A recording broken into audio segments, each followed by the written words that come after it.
Hey guys from the VOD. Uh, unfortunate news. Unfortunate news indeed. Here, let me put on some background music while I wait for everyone to pile in. Here, what's a good video game OST? Just a good playlist that I don't have to worry about copyright strikes too much. What are we feeling today? You know, Sunnyside hasn't done us wrong yet. I'll probably eventually get it changed.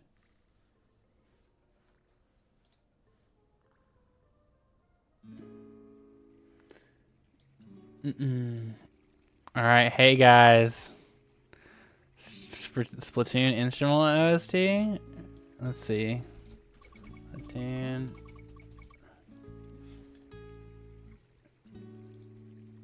Let's see. Actually, Splatoon might be a little too high energy for this stream. I say that because I have bad news, guys. I have very unfortunate news. Yeah, some of you guys already know. I was so ready to jump into the game and try out the new Jason buffs. I even had to change the stream's title like a minute before going live, because the title was originally going to be testing out the new Jason buffs, playing my newly buffed character, something like that. But for those of you who know, we are unfortunately here. We are unfortunately getting, bro, if I can find it. We are unfortunately getting the Iron Giant treatment. MVPs, we are aware of the issue with Jason's grounded up special causing opponents to stick to him, and we will be taking the character offline for maintenance. He will not be playable during this time, but the team is already working hard on resolving this issue. Rift nodes requiring Jason will instead require the Joker while Jason is offline. We will keep you updated once the fix is in. Really? I just got him! He was just buffed! I haven't even really gotten to enjoy it because all I did today was my dailies.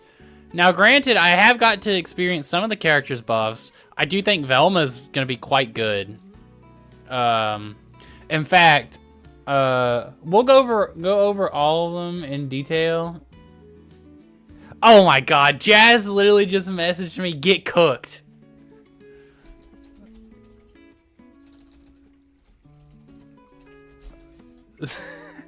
That's so whack. Ugh. But yes, no Jason today. Today will probably be a Black Adam day, unfortunately. I have a lot to say about that, about Black Adam in general.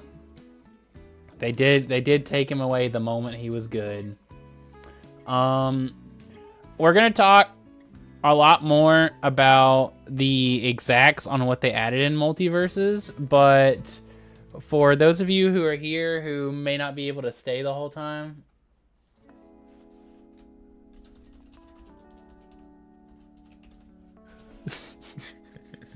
everyone, I'm getting so many like ats and messages being like, "You got time to work on your Black Adam, bro." Well, I guess it's a better time than ever. Let's see. Yeah, for those of you who are not going to be here for the whole thing, I have a small list right here about who I think was the big winners and losers for the patch. If you guys don't want to hear about all the numbers and whatnot, because I'm about to get into it, this is the general consensus for me, is that the people who really benefited a lot from this patch was LeBron and Velma. LeBron got a lot of little buffs that I think will, like, he'll really start feeling. But Velma ended up getting, like, a few big buffs. Not as many like little buffs as like say LeBron or like other characters like Finn. But she got a few big buffs, like big buffs, and we'll get into that whenever we go over the patch notes, because we're gonna go over that in detail after this. Finn got considerable buffs. Jason got considerable buffs. Jake got considerable buffs. I mean, Jason's buffs are not like, I mean, granted, once again, I haven't got the privilege to play him yet, really. I played him in Rifts, that's about it. And for what it's worth, people haven't fallen out of my up tilt yet. So, we'll see. Rain Dog got considerable buffs. I'm a little worried about that because I think Rain Dog's going to be like a problem now. Taz also got considerable buffs. Did Steven get affected by the patch? This bottom tier right here, this is gutted. Steven got whooped in this patch. It's crazy. Did I see the trailer for Agent Smith? Yeah, I did. I'm excited to get my hands on him to see if I like would actually like him at all. I thought he was gonna play a lot more like a zoner with his gun, but it seems like they want him to be more of like a rushdown guy. So I'm curious how they're gonna do that. But yeah, basically all these characters in the mid tier did not get like any changes, or if they did, it was just like tweaking on how certain things worked. Some of them did get nerfed, but they're like slaps on the wrist. I think Black Adam got away with murder. Those of you who were here last night, like watching me mauled in tournament about Black Adam, you guys will know that I think it's absolutely insane that Black Adam didn't get touched, essentially. It's also pretty crazy that Gizmo didn't get touched nearly as much. Like, they did nerf Gizmo, but I don't think they nerfed the things that made him a strong character. They nerfed the things that made him a ridiculous character. With, like, for example, his like car explosion hitbox has gone down substantially, and his car is a lot more easy to deal with. But the things that made Gizmo strong were his arrows, and those didn't get touched, aside from like a bug fix with him getting like an infinite amount of jumps. Harley got adjustments. I can't really say for sure whether or not, she's gonna be better or worse, because I don't know how her combo routes and stuff work. So she's here as well. Marvin basically is unchanged. Stripes basically unchanged, with only like a small nerf to him being over the top degenerate with his dynamite. Rick pretty much got unchanged. Tom and Jerry got buffed, but I don't think it's like so severe that it's gonna be tough. Like, I think the buffs that he did get are gonna make him better, but I don't think it's like gonna make him better the same way that these characters up here are gonna make him better or have gotten better from this. Considerable nerfs are Banana Guard, as well as Iron Giant. Iron Giant got considerable nerfs, so he's definitely going to be a less common threat, but honestly, I think he needed to be gutted. I think he needed to lose a lot, but I do think this is a step in the right direction, and I know they don't want him to go from top tier to bottom tier, so I see why they're being a little bit more conservative with their nerfs for Iron Giant. Batman got nerfed. It's really funny. A lot of people were expecting that Batman was gonna just avoid all nerfs. They thought that he was like sleeper top tier, like only not top tier because the characters above him were just so much better, like the Joker, like Wonder Woman, like Black Adam. So everyone was like expecting that Batman would be the one to like get away with it all, because he's like not really that prominent right now, but he's like just barely not up there, and it was because the characters above him were so nuts. But he did not escape nerfs. His dash attack that was like very, very obscene did get a like a sizable hit. Bugs debatably got gutted because his safe is a lot less of a threat now. And his Nair combos are not going to be nearly what they used to be. Morty got nerfed pretty considerably. One of my biggest gripes with Morty was just how oppressive Dirt was, and how even if you dodged it, you couldn't really punish him for doing it, like, because it just had so little in lag. But it got a lot of in lag added onto it, so that'll be good. Shaggy got nerfed pretty considerably. His aerial up special kills way later now. Like, it got like a pretty chunky knockback nerf, so that's interesting. His grounded up special is unaffected, but the stuff that was like ridiculous was him hitting like jab reverse up tilt into like up B into another up B and killing you at like 20. I mean, granted, it was like ridiculous, so it's well deserved. Superman got nerfed pretty hard, which was surprising to a lot of people. And then, as far as getting gutted, Steven got gutted, Joker got gutted, and Wonder Woman got gutted. We'll go into details here now, real fast. Here, let me move Discord over here, so I don't accidentally dox someone. All right, we'll go into the in-depth changes now.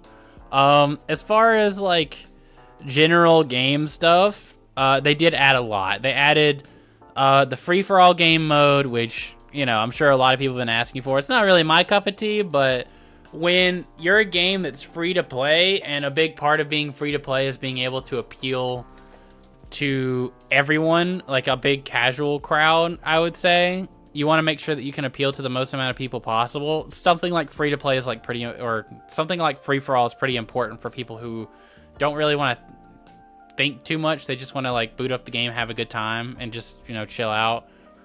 And free for all gives people the opportunity to like play the game in like a less stressful environment. So, you know, I'm sure people will like that. And the maps are silly. I'm sure the more casual crowd appreciates having more like silly maps with a lot more variety on a game-to-game basis. Meanwhile, the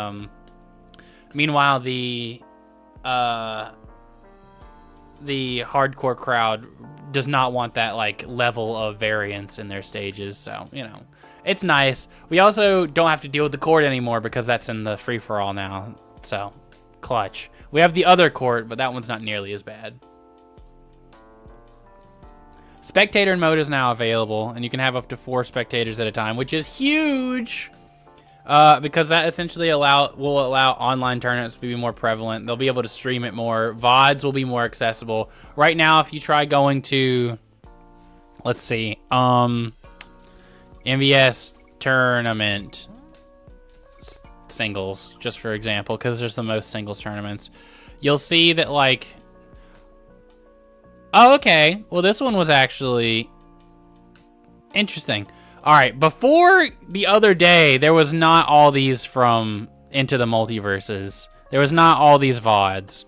Like, if you go looking for VODs, all of these are from the beta, pretty much. Except this one tournament series that happened the other day, which, good for them. Yeah, literally all of this is from that one tournament series. And they all uploaded a day ago. Wow, they uploaded just in time to get rid of my argument here. But basically, no one wanted to run a tournament online, and it was really difficult to find VODs because there was no spectator mode, so you couldn't reasonably record. You couldn't reasonably record matches unless you were one of the players in the match, right? So, you know, that was a big issue. Post-game stats were added. I haven't seen those yet, actually. I'd have to take a look at it. I mean, like I said, I didn't even get to play Jason. So, we'll have to see. Maybe I've just been, like, tuning it out or something. Let's see. Battle Pass tiers are now purchasable. I'm sure Wales will appreciate that. Daily free item added to the store. That's awesome. We like more reasons to, like, boot up the game daily and get people coming back and, like, turning on the game at least and playing a couple games. Selectable portraits can be changed from 3D to 2D art renders. In fact, I might change that because I prefer the 2D art renders. Let's see. Graphics. It might be in an interface.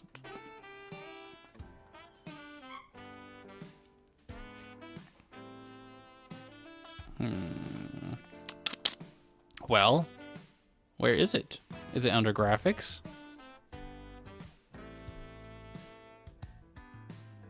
Huh. Well, is it under account cosmetics for some reason? Am I tripping here? They said it was added, and I've seen a lot of people popping off about it.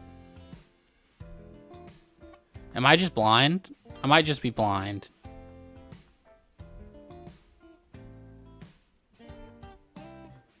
Damage, dodge meter, position, outline, character team colors. What happened?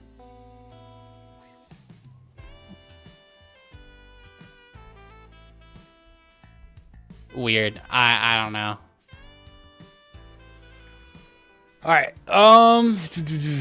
Let's see. Let's see. Edit option to edit perks and custom game modes. I'm sure that'll be nice for tournaments as well. The Megalodog PvE Rift. I have not played that yet, so that'll be something. Let's see. Rift Cauldrons. Now get Starmie. Stars. Alright, let's see 72. Oh, okay. So there's like more rewards for completing rifts. That's good. Daily gem rewards now appear on different rift attunements of each day. That's good because sometimes you just get unlucky with your daily rewards on rifts, and you would just not be able to level up certain gems. For those of you who are interested in that. Joker nerfs weren't nearly as brutal as people made it out to be. Yeah, I can imagine they're probably not that bad, but not being able to get like carried by like side special into side special is going to be much appreciated, because that was something I really hated with Jason. He just like carried me to the blast zone with that. And the double down special combo being removed as well is also quite nice. And just having like more input lockouts in general, it makes Joker players, you know, think a little bit more about their like routes, and I can appreciate that because their routes are very, very strong beforehand. The auto-equip gems before a match in Rifts is pretty good. Add a retry to Rift node. Yep, that's awesome. Add a new button to leave Rift matches when in single-player mode. Awesome. Defeated boss requirements to unlock Matrix Code Superman, Bugs Bunny, and Jake variants. Awesome. We'll get those sooner. Area of effect has been reduced on higher difficulties. Reflect damage. Yep. PvE. If you guys like the PvE, I highly recommend just trying to read over these patch notes fully as well. Badge stats are now shown on the account cosmetic screen. Okay, that's nice. So if I like want to know like, how many wins do I have on this? Do I want to put this on? Then you can like check it out. Like I have 185 Garnet wins and 137 Black Adam wins. Who knows? I might need to put, I didn't even think I had the hard arcade mode completions on there. I might put that on there over the flaming laser sword, but we'll see. All right, but yeah, that's a nice little change, because sometimes you're like, I have to play a game to actually see how many wins I have on a character, and that could be kind of annoying. Let's see. Customizable input buffer timing. This is something a lot of people have been asking for. I don't have a problem with it. I never had a problem with it, but I know this was a very, very common thing that a lot of people had. In fact, I'll turn mine down a little bit and see if I prefer probably like 10 input buffer frames, because I prefer a buffer in games that I play, just because it makes my like combo routes and everything consistent, even if my timing's a little off. It just makes it a little easier for me, but at the same time it can also lead to like misinputs if you're not like, if you're mashing a little bit more, you know.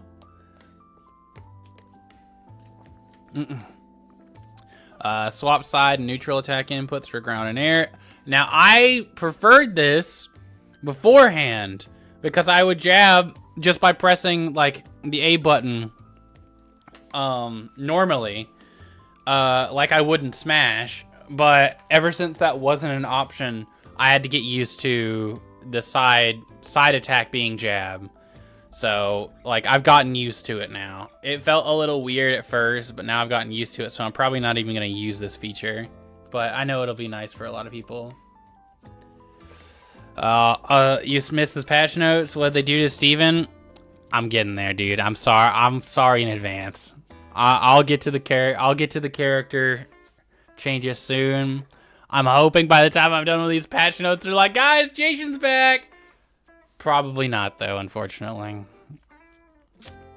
Toggle option attack inputs to pick up items. Yep, that's good.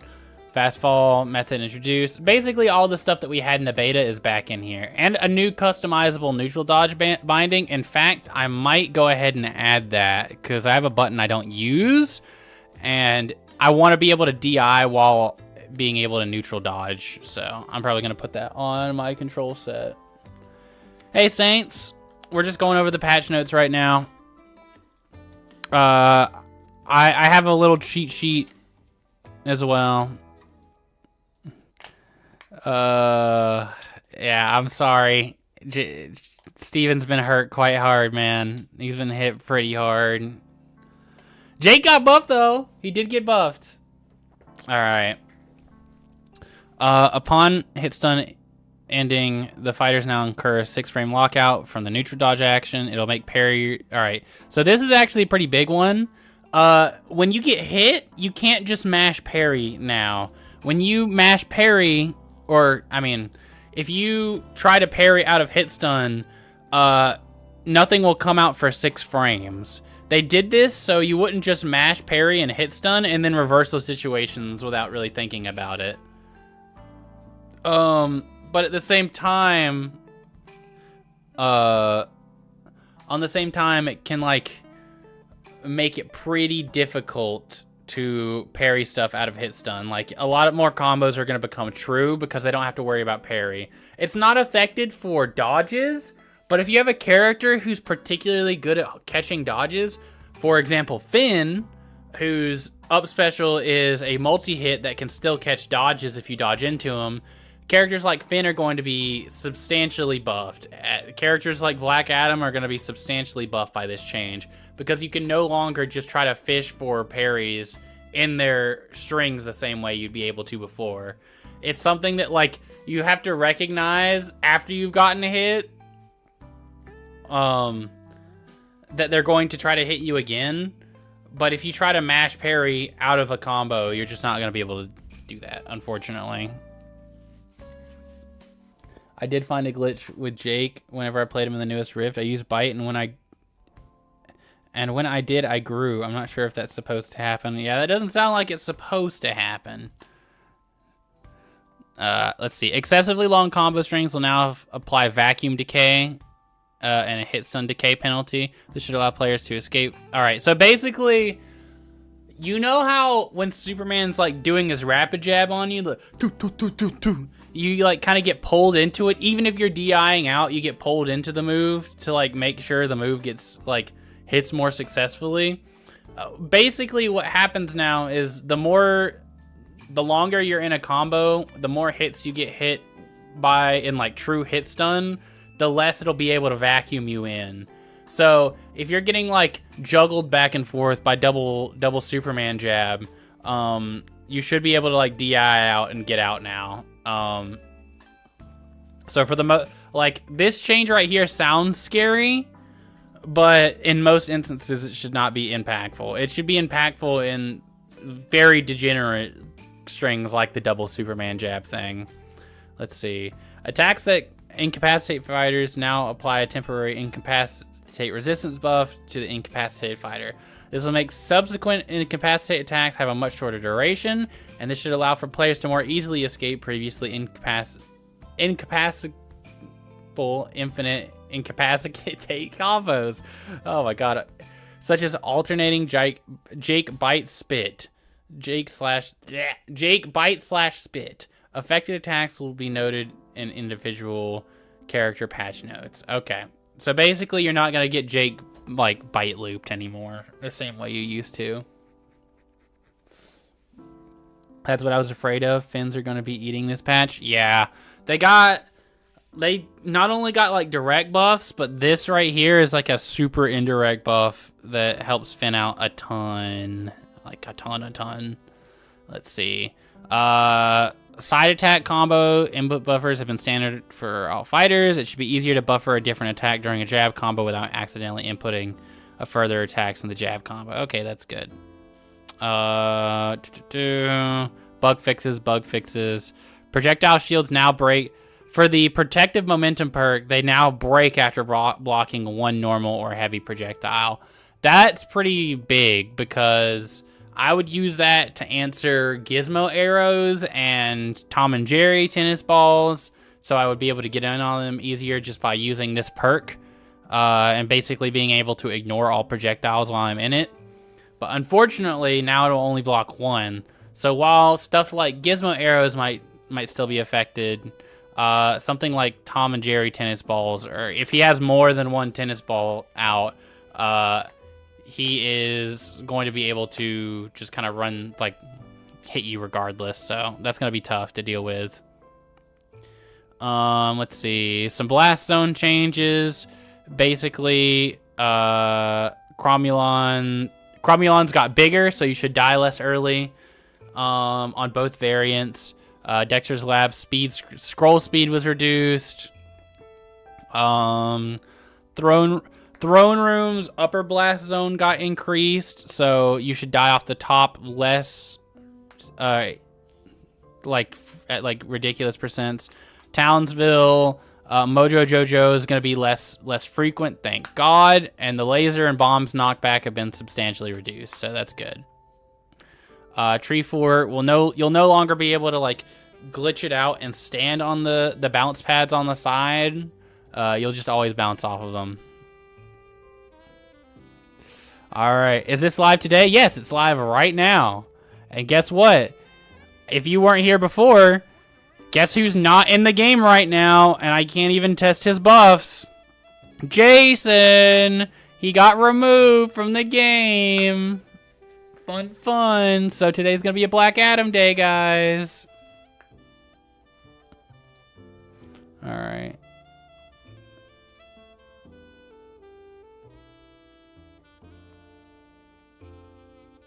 All right. Let's continue. So now we're getting into the juicy stuff, the character buffs. I'll probably gloss over the characters that didn't get too much changed, like Arya here. She just has like a consistency buff on her dash attack, pretty much nothing else.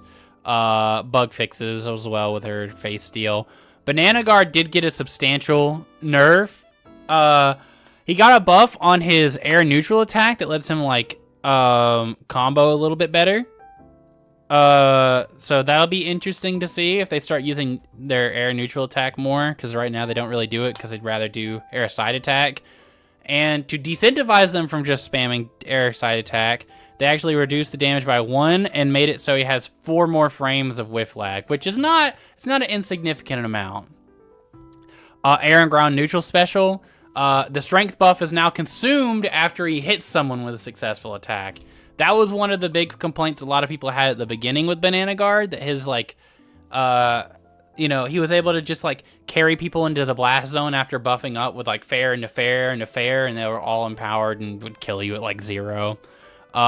His ground down special, which is his cry, can now be canceled 26 frames earlier. So now he should actually be able to like combo off of it. So that'll be interesting. Because right now they don't use that move at all. And then ground side special added 4 more frames of like whiff. So now you should be able to much more effectively like whiff punish a Banana Guard like side special. So even if like, so beforehand the way that I would whiff punish it is I would just jump above him and then hit him from above. But now not only that should be easier, but you might even be able to like dodge through him and whiff punish him, or maybe be slightly outside the range of his charge and then whiff punish him, because 4 frames, it's not insignificant. It's not a ton, but it's not insignificant either. He's definitely going to be feeling that. Batman also got a two pretty substantial nerfs, which is really funny because a lot of people thought, hold on, let me change the song so it's not, the lyrics are distracting. We'll just restart it. All right. Back to the patches though. But yeah, everyone thought that Batman was going to dodge the nerfs and still be one of the like craziest characters. Like a lot of people were expecting characters like Black Adam, Joker, Gizmo, to some extent Harley, Wonder Woman to all get nerfed. So a lot of people were speculating that the characters that are just below that are going to rise to the top. And one of those characters was Batman. But he, unfortunately for our Batman enjoyers, did not escape the nerfs. His dash attack, which is one of his most egregious options, got nerfed to have 8 more frames of whiff lag, which is pretty substantial. That's like pretty big. 8 frames is that's a lot longer to be stuck for. Let's see. Jason got the Iron Giant treatment? Yes, he did. He had a bug that essentially allowed him to like trap the opponent on top of him. And here I'll show you guys, because I actually made a tweet before it got taken out of the game.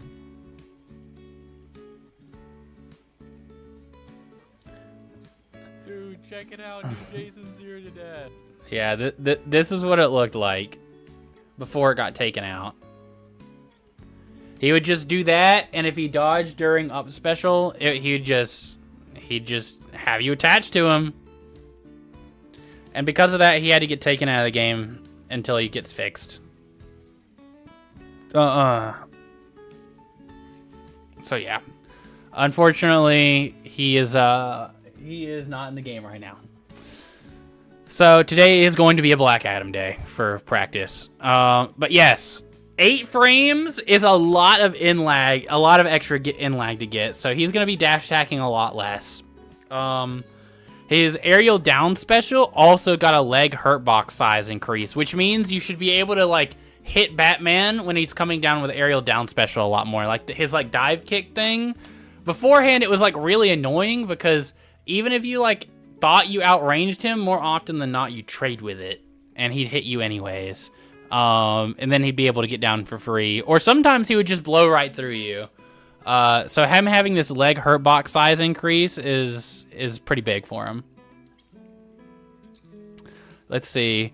Black Adam got away with murder, essentially. The only substantial nerf he got, and it really wasn't even that substantial, is that his up tilt lightning strike now has a 4-second cooldown on it, which means he can no longer do like jab jab up tilt into a combo, or he can no longer loop it the way he was able to before. The loops weren't like super real, but you know, it was obviously very annoying, and he would be able to like keep people locked down for a lot longer than he probably should have. Aside from that, he got a slight up air knockback nerf and a slight nerf on the whiff of up air, but everything else is basically untouched. Depending on how you want to view it, he got buffed on his ground down attack. Not really. But essentially the down attack nerfs was to prevent him from being able to do the loop. But he should still be able to do the loop because all it says the on hit dodge branch window was delayed. So for the most part, he should still be able to get like jab jab reverse down tilt, jab jab reverse down tilt. He just might not be able to connect it at later percents, which, you know, fair.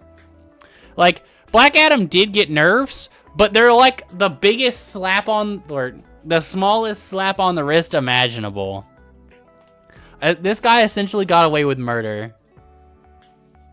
Bugs Bunny did get substantial nerfs. I know a lot of you are cheering. I know a lot of you are negative cheering. A lot of you Bugs Bunny players. The 10% pick rate. Hold on, let me pull it up. What are we looking at on tracker.gg now? Let's see. How's things looking? I don't know if this is updated, or I don't know how much of the numbers are from like previous patches, so this might be hard to tell. Yeah, Bugs Bunny is at 11%. So that means out of 10 players that you fight, at least one of them are likely to be a Bugs Bunny. And that also means that if you're playing twos, Oh, wait, no, this is just for 2s. So in 2s, there is at least a 11% chance that at least one of the people in the game are a Bugs Bunny. So if you take that into consideration and saying that there's 2 people on the team, I don't know if this is the correct math, but I imagine that you would double it. So there's like a over 20% chance that anytime you queue it for 2s, Bugs Bunny is there. So he got some reasonable nerfs. I can't believe they let him go free, but then massacring Steven. Yeah, it's gonna be rough. We'll get there, and we'll get through it. All right, yeah. Air neutral attack. This move got hit pretty hard. Repeat move lockout increased to 18 frames from 8 frames. So you shouldn't really be able to loop this nearly as well. I honestly don't know if you'll be able to loop it at all in a true combo, because having to wait 18 frames to do it again after doing it once is a long time, and I don't think a lot of characters are going to be in hit stun from your neutral air for that long. And then his on-hit jump branch window got delayed for 4 frames, so in general the combo ability for it got reduced. And then the last thing, and this is the biggest one. This, you could argue that this is a bug fix, but this is a huge nerf to the character. Attacking safe will now only knock back the safe on the last hit of the attack. This was huge, because essentially what would happen is when the safe was out, Bugs would do neutral air on top of the safe, and then for each hit of neutral air, it would count the safe as a new projectile. So he would put safe down and do a neutral air, and if you got caught on that, not only were you getting hit with each one of the neutral air attacks, you were also getting hit by the safe for every time neutral air hits as well. So it would just create these really ridiculous and like crazy situations where Bugs would like approach you with their safe, and if you got hit with that, you would take at least 100. It was insane. It was ridiculous. So it was like, it was just silly. It was just silly. So now only the last hit will actually activate the safe. They said they're going to keep an eye on it, so that might get reverted. I hope not. I hope maybe they could make it so that only the first hit will do it. And that might be a reasonable change, but I definitely don't want every hit of neutral air to activate safe again, because that obviously made it ridiculous. It made it insane. Talking about his up air attack, hitbox active duration reduced by 2 frames. That's not a ton, but I'm sure he'll feel it. He can't just get away with like throwing out up air willy-nilly nearly as much as he could. At least 100 is insane. Yeah, it was crazy. Let's see. Play Newgrounds and Rumble. I've never heard of that game before, but you know, I'll be interested in it. I'll take a look into it at some point. Right now we're going over patch notes, so I'll have to remember to do it later. Pi got some bug fixes as well, so that's nice.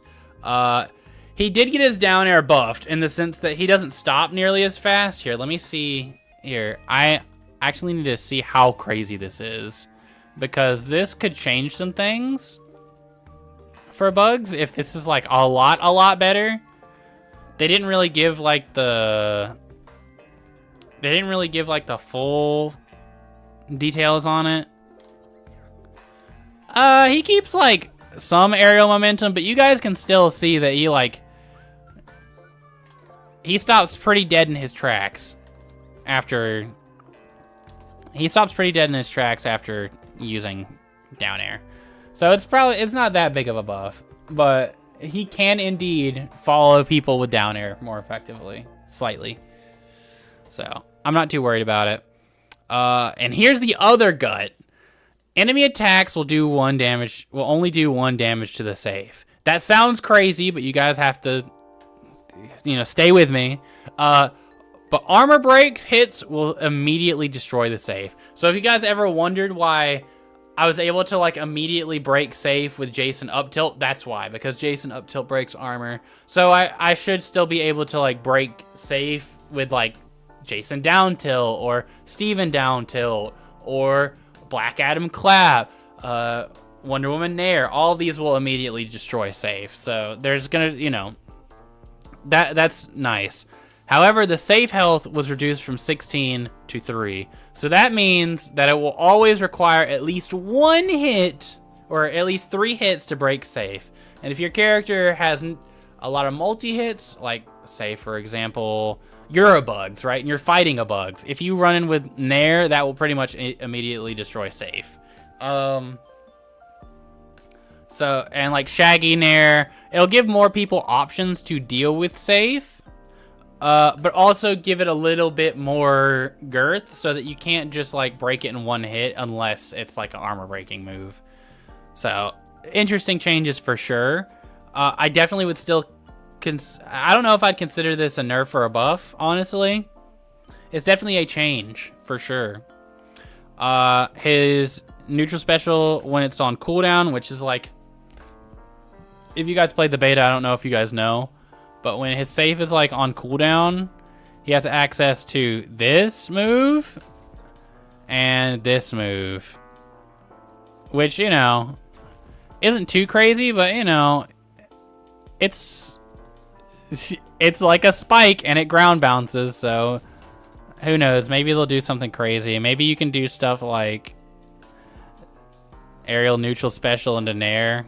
Whoops. Probably not, though. Probably not, though. Yeah, probably not. But it's interesting.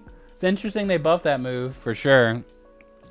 Yeah, so basically you can, like, branch into other things and combo from it, which is interesting. And the knockback angle is made more horizontal, so it's not going to spike as much, but you'll be able to, like, combo better with it, I'm guessing. Hard to call so far. Maybe we'll see some crazy bugs tech eventually. Let's see. Aerial down special, bug fix, and a perk bug fix essentially. Finn probably got the rawest of raw buffs that you could probably imagine. His grounded neutral attack knockback scaling got increased. His grounded up attacks knockback scaling got increased. His grounded down attack got like a bug fix, so it'll actually break armor. Essentially what that means is that his grounded neutral attack and grounded up attack will just kill earlier, just raw, which is, you know, that's a reasonable buff, especially with the system changes and especially with the system changes for his like combos. That in combination with these buffs of him just being able to kill outright more often are going to be pretty big, I think. Let's see. And because it's knockback scaling, it's not going to affect his combos. He's not going to lose combos because of this. He's going to, like, he's just straight up going to be able to kill earlier. So, interesting. Garnet got a nerf with her side attack 1 that prevents her from being able to do it shortly after she does it again. So she can't, like, jab loop people. Because essentially what Garnets were doing before is they would do, like, jab into instant air dash fair into jab again. But apparently they got rid of that. Yeah. Air lockout during matches. Ground lockout duration. Yeah. How could they do this to Bugs? Yeah, he got gutted pretty hard. Grounded side attack up. The hit stun was reduced, but the knockback was increased. I don't know how I feel about this. I don't know if they're trying to make it like a... I don't know if they're just trying to make it not a combo tool and make it more of a kill move. But this seems like a weird change. She's definitely not going to be able to combo with it, but who knows? Maybe, just maybe, she'll be able to like kill with it a little bit better now. Her grounded down attack, which is her like floor slam lasers, can combo a little bit better now, so that's good.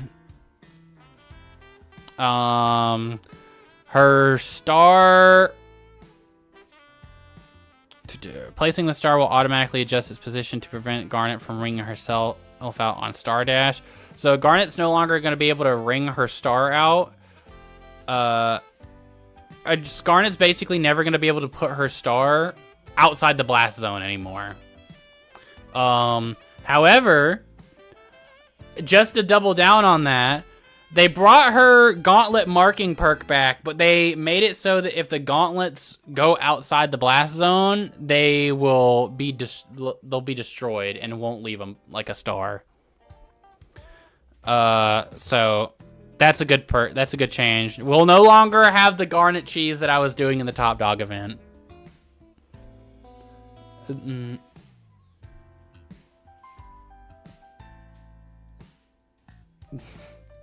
I don't know if I'd go as far to say as Bug's bottom 5 now, but they definitely hit him hard. And I would say that Steven also got hit quite hard. And Wonder Woman, it's kind of hard to say how hard she got nerfed right now. Right now it doesn't seem that significant, but maybe all the like little tiny buffs will add up. But we'll get there when we get there. Gizmo got a slap on the wrist. He got nerfed because his car was insane. And his air side special got more whiff on it. So you can like punish him a little bit better now. But they didn't really fix his problem move, which was his arrow, unfortunately. They fixed a bug where he would get multiple jumps while charging arrow. But arrow really is the thing that's like keeping Gizmo overtuned.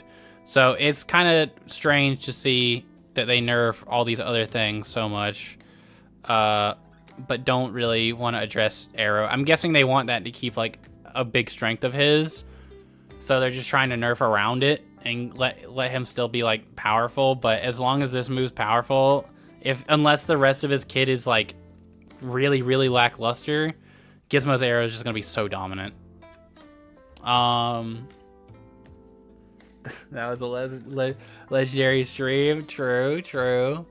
Harley Quinn, I don't really know how to feel about this. Like, she got some strategies removed.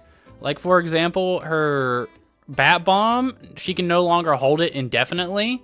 And now, if she's unable to do aerials while holding Bat Bomb, like if she tries to do an aerial, she'll just throw it instead. So those are like pretty considerable nerfs. On top of that, the explosion timer now starts as soon as the bomb is in Harley's hands. It does not start when she throws it. So that's like a pretty considerable nerf. But, you know, we got better combos for grounded up attack. We got more movement on her grounded down attack, and we have, but we have like nerfs on her up air attack for combos and stuff. But like, yeah, we have nerfs on her up air attacks for combos, so that's interesting. I don't know how her up air nerfs are gonna like really affect her. In compensation, and like comparison to like her getting her ground up attack buffed or her ground down attack buffed. So we'll really have to see. On my like little chart that I made. I think I put like Harley in like unchanged, but a big part of that is because I really don't know like I'd have to see it. I'm sure Harley mains will find something that makes the grounded up attack like a lot better. But, you know, it's kind of hard to say right now. Horrible day for Jason's player, sadly. Yep. Isn't Harley's down special broken? That's what I saw on your Twitter. Or that's what you saw on Twitter. I haven't seen that yet, but we'll see. Not to Steven just yet. We're getting there. Iron Giant. Iron Giant also, I feel like, got a slap on the wrist. Not crazy significant buffs, but I think that they're just trying to be very careful with Iron Giant because they know that Iron Giant's just one of those characters that, like, if they take him just a little bit too far, he's going to be trash. He's going to be like a terrible, terrible character. And I think they are determined to make sure that he is good, at least a little bit. Now, I think that's still going to be really annoying for a lot of people because Iron Giant's still quite powerful. But he did get some like reasonable nerfs. Like these are not non-existent nerfs that he's got. For example, his jab now has 6 frames more whiff lag, which, as we said before, that's not an insignificant amount. You should, in theory, be able to whiff punish Iron Giant for doing jabs significantly easier. Like that's like a pretty big nerf. And that was a pretty big way that he would like control space in front of him. And now that he has like less safe options to control the space in front of him and just control space in general and stuff out approaches, that's going to be a pretty big hit, I think. Side attack hitbox size adjusted so it's less likely for Iron Giant to hit enemies behind him. I think that this is, you know, sizable, but at the same time, I feel like, at least as a Jason player, I find myself getting scooped up from below Iron Giant a lot more than, you know, getting scooped from behind. Yes, I get scooped from behind more than I'd like, but he like scoops Jason from below him. So like, I'll be like trying to juggle him, and he'll like scoop me trying to juggle him with his fair, and that was really annoying, obnoxious for us. Jason guy got buffed. It's a good day. Who's gonna tell him, bro? Who's gonna tell him? Iron Giant's air neutral attack. Iron Giant's air neutral attack also got a whiff nerf as well, so that's pretty big for Iron Giant as well, because now he can't just kind of spam it, but he still might be able to like branch it into itself. We'll have to see. We'll have to see if like Iron Giant Nair combos are still crazy. Bacon, friend of the stream, said that like the universal change that affected combos should prevent Iron Giant from doing anything too crazy with Nair, but we'll have to see. We'll have to see how impactful it actually is. But, you know, extra whiff lag is always appreciated. Yeah, Saints, you break it to him. I can't. My heart's too weak. But yes, and then this was the big one. This is probably the most substantial change. Remember how I said that Iron Giant doesn't really have a safe way to control the ground in front of him? Well, another way he would control the ground in front of him and like approach was just approaching with like his up special, like the little car spin. He would just do that and run towards you. And if you got hit by it, he'd like be able to start like a ladder on you and like 0 to death you. It was crazy. However, now it'll, instead of hitting 5 times, it'll only hit a maximum of 3 times, with the last hit hitting away from Iron Giant. So significantly, you're not going to get carried nearly as long. If you get hit by 3 hits, you should be able to like no longer have to worry about the move and be able to like counterattack him on hit. So that should be pretty big. Yeah, unfortunately Jason is not playable right now, and there's no indication as to when he's going to be playable again. Sorry, fella. We'll rise another day. Okay, moving on to Jake. Jake got substantial buffs. First off, the startup of his Nair got reduced by 6 frames. Or no, the startup got reduced by 4 frames, but window before the charge starts reduced by 6 frames. So that's interesting. His Nair should come out much faster. I don't remember his ground neutral attack. No. This is his like little mallet slam, or his like mace slam on the ground. Not too substantial, but you know, we like buffs anywhere, really. His air side attack got a hitbox size increase, so now you're going to be able to bully people even better with it. And it was also made active for 3 extra frames, so it's going to be harder to whiff punish it and like just poke his hand. So that's going to be pretty rough. His air neutral attack hitbox was advanced by 2 frames. Very good.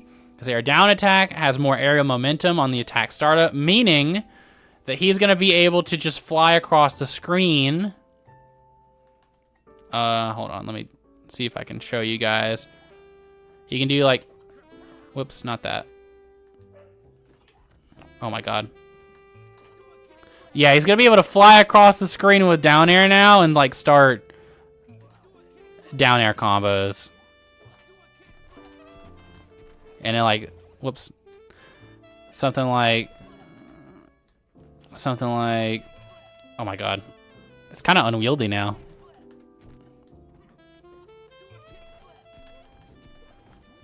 Something like that. So that's pretty big. Because beforehand, as soon as he does the down air, as soon as he like went for the down air, he'd like kind of get stopped, but now it's just gone. So like you can just kind of run at people with this really long lasting hitbox and get like pretty good combos off of it. But to compensate, he did get bite nerfs. Now people will be able to mash out a lot easier if you bite them multiple times like in succession. So yeah. As a Jake player, I'm excited. Yeah, Jake might be back, guys. He might just be back. And then his up air attack 1 hitbox got its startup time increased by 6 frames. So this move is going to come out faster, which is pretty good because it means that he'll be able to do this move a lot more. And I know Jake mains like doing stuff like, whoops, they would do like up air into double jump bite. That was like a real thing because like up air 1 has a lot of hit stun, and they do that so it'll like actually connect into, his second hit. But you know, he gets access to stuff like this, which crazy. Where's the pop-up above his head when he was on the skateboard? I loved it in the beta. I know, I wish they'd bring it back. But yeah, Jake is pretty back. Yeah, that was pretty active. I just kind of like walked into him. Yeah, he's gonna be nuts. I'm predicting it now. Jake, like, I think I might have underrated Jake whenever... I think I might have underrated Jake whenever I put him... Oh my god, if I can find it. Yeah. Whenever I put him here, I think I underrated him. I didn't realize how substantial the down air change was going to be. I didn't know he was just going to be able to fly across the screen like that. Here, we're going to put on this. Some Nintendo chill music. So yeah, that's pretty big. That's pretty big. Jake might just be back, guys. Jason, on the other hand, has a wonderful new buff. And that is that you're not allowed to play him anymore. You're not allowed to torture yourself anymore. He's gone. He's gone from the game. You can finally move on and play Black Adam. Ah, aren't you guys so happy? Aren't you guys so happy that Jason, the Jason buff went through, that he's no longer in the game? In fact, you can still play him. Look, he's right there. Come on, guys. You guys can't tell me Jason mains, we ate this patch. All right, but in all seriousness, he did get some pretty good buffs. Gotta hydrate. My voice is starting to go out a little bit.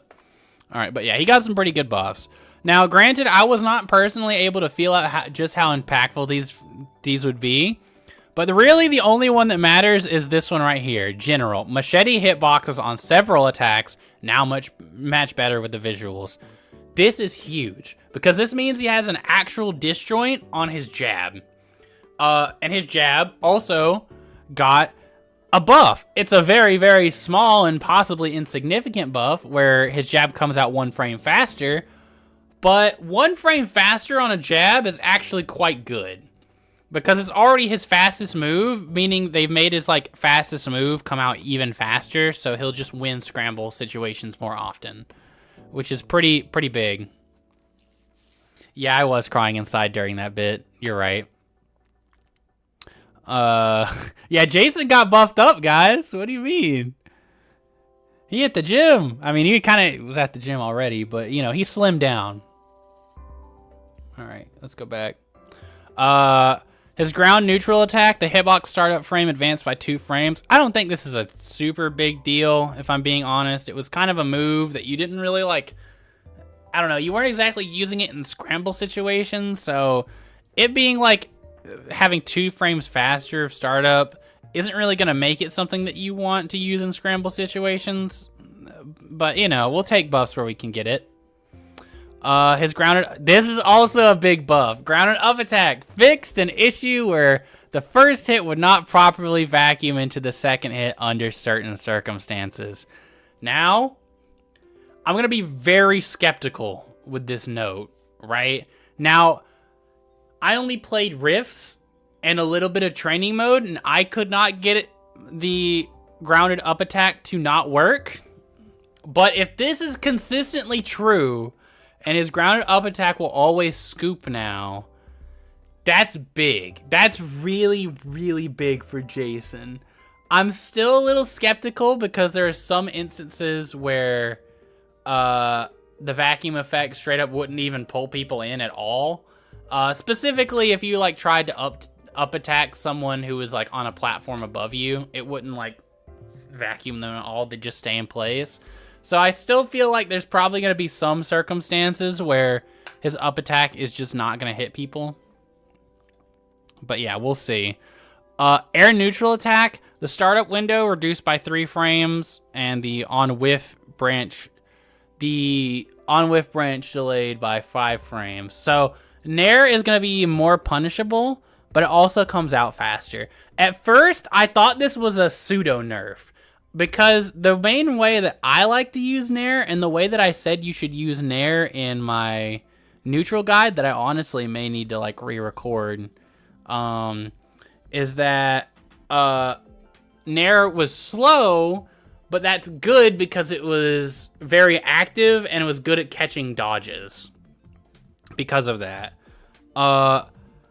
So having it come out faster, I thought, well, now he's going to be able to catch dodges less, and, you know, it has more whiff lag on it, so, you know, he's going to be able to be punished for doing Nair more. This sucks. Jason's terrible. Why would they buff Jason? Or why would they nerf Jason like that? But after getting into the lab, I wish I could show you guys, but I literally can't now. And I didn't think to record the buff before he got taken out because I didn't think he'd be taken out. Yeah. This essentially makes it so that he can true combo his jab 1 into Nair, which if you IA instant air dash the Nair, allows you to essentially jab Nair, instant air dash, jab Nair, instant air dash, jab, like, you know, just like keep people looped with like jab Nair over and over and over again, which can be pretty big. That's like a huge, like, you can carry people like corner to corner with like this loop. Like Jason has a legit loop now, and that's pretty crazy. I can't believe they give Jason the Palpatine treatment. Dude, they really did. So who will you be playing after Jason got the Palpatine treatment? I'm not kidding. Black Adam. Like, I hate fighting this character, but honestly, the best way I know how to deal with Black Adam is to literally just pick Black Adam. I don't really know what else to do. Granted, I could, if I was like really determined, I could like pick up Velma or Bugs or like other people who probably can deal with Black Adam better. Marvin probably deals with Black Adam better, but they don't really fit my playstyle. The closest character that actually does well against Black Adam that I would say fits my playstyle and fits my, like, you know, the way my brain operates and how I problem solve is Black Adam. So I will be picking up Black Adam to have a secondary to deal with Black Adam. So yeah. At least he's got a bit of Jason in him. Yeah, he is Jason. He's right there. He's got the mask and everything. He's wearing black. You know. He's also jacked. So he's got that going for him. All right, let's continue. Let's continue with the Jason buffs. Let's see. Air, yep. Like I said, air neutral attack is a very, very good like combo move now. Jason will legitimately get loops off of his Nair now, which, you know, is a little lame because he doesn't have like a surefire like option that's particularly good at catching dodges. But at the same time, that's just an adjustment that Jason players can make by like just delaying their move a little bit to account for dodges if it's something that they expect. They just can't like essentially option select people with Nair anymore, which, you know, I think is a fair trade to make up for the fact that this is going to be like one of his best combo moves, or one of the best combo moves in the game. Yeah, I'm going to be playing Black Adam for at least a little while. Air down attack. This one was just quality of life. It starts up 1 frame faster and now hits up higher on Jason. So like near his head hitbox, or near his head, it'll actually start hitting. This was like really nice because like people would be like man, I keep wanting to show examples, but I can't. This is pretty nice because he would like try to spike people, and if people were like right next to him, they would, you know, they'd be missed completely by the attack. So it made him like pretty bad at scrambles off stage. But at the same time, his aerial down special was like particularly good at scrambles off stage, but but the issue with his scrambles off stage was that he had to intertwine aerial down special with down air. But when down air was like faulty and not always like reliable whenever it comes to like hitting people that were next to him, it made his entire like offstage game a little like shoddy. So this is a nice quality of life thing that will help him. Grounded down special got like bug fixes. I'm worried that these changes will somehow, some way affect the bubble bag combo. There's nothing here indicating that it should, but it's possible. It's possible it's gone, and I haven't been able to test it, and I know no one else is interested enough in that like very specific niche combo to try it out.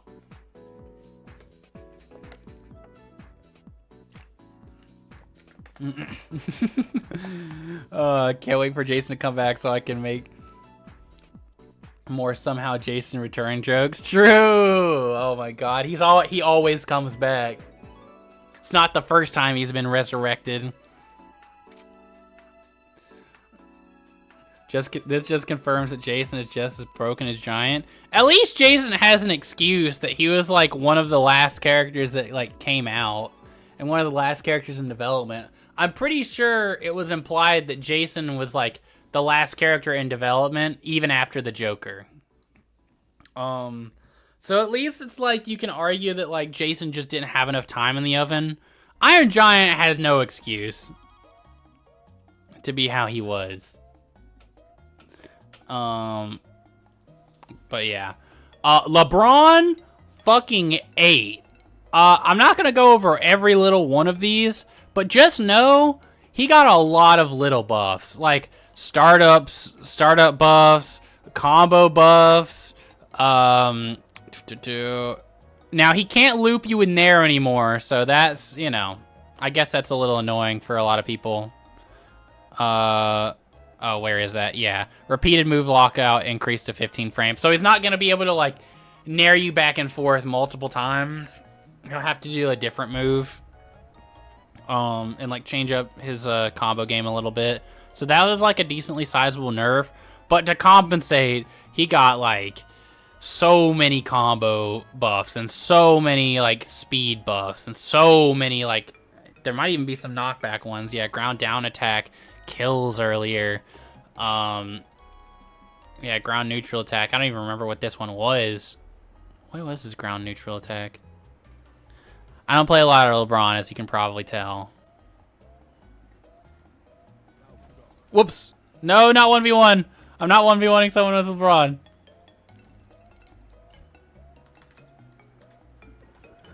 Oh, yeah, this? Okay, that's pretty good. I'm not just saying who it is, but I saw...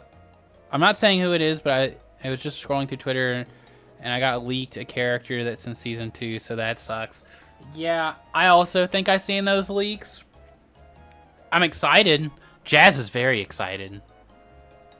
I'll say that much. Jazz is very excited.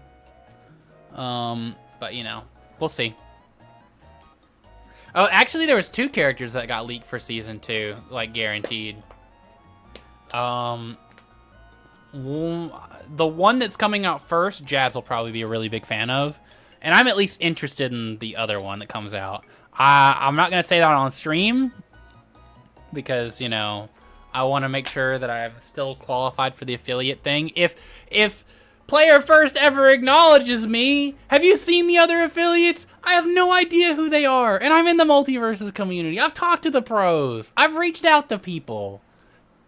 I have a lot of views for a Multiverses content guy. Come on. Why? Why Player First? Why are you ignoring me? Why are you dodging me like that? Why are you not giving me that affiliate? Like, I get it. Like, I say some things sometimes about, like, oh man, I hate Black Adam. Or, oh man, Morty's so annoying. But is that really enough to say that... Is that really enough to not make me an affiliate if I'm like, I don't like Black Adam right now or in this patch, and I don't like Morty in this patch? Is that really too much for me to say? I think the game's great. I think it needs some work for sure, but, you know, I'm being real.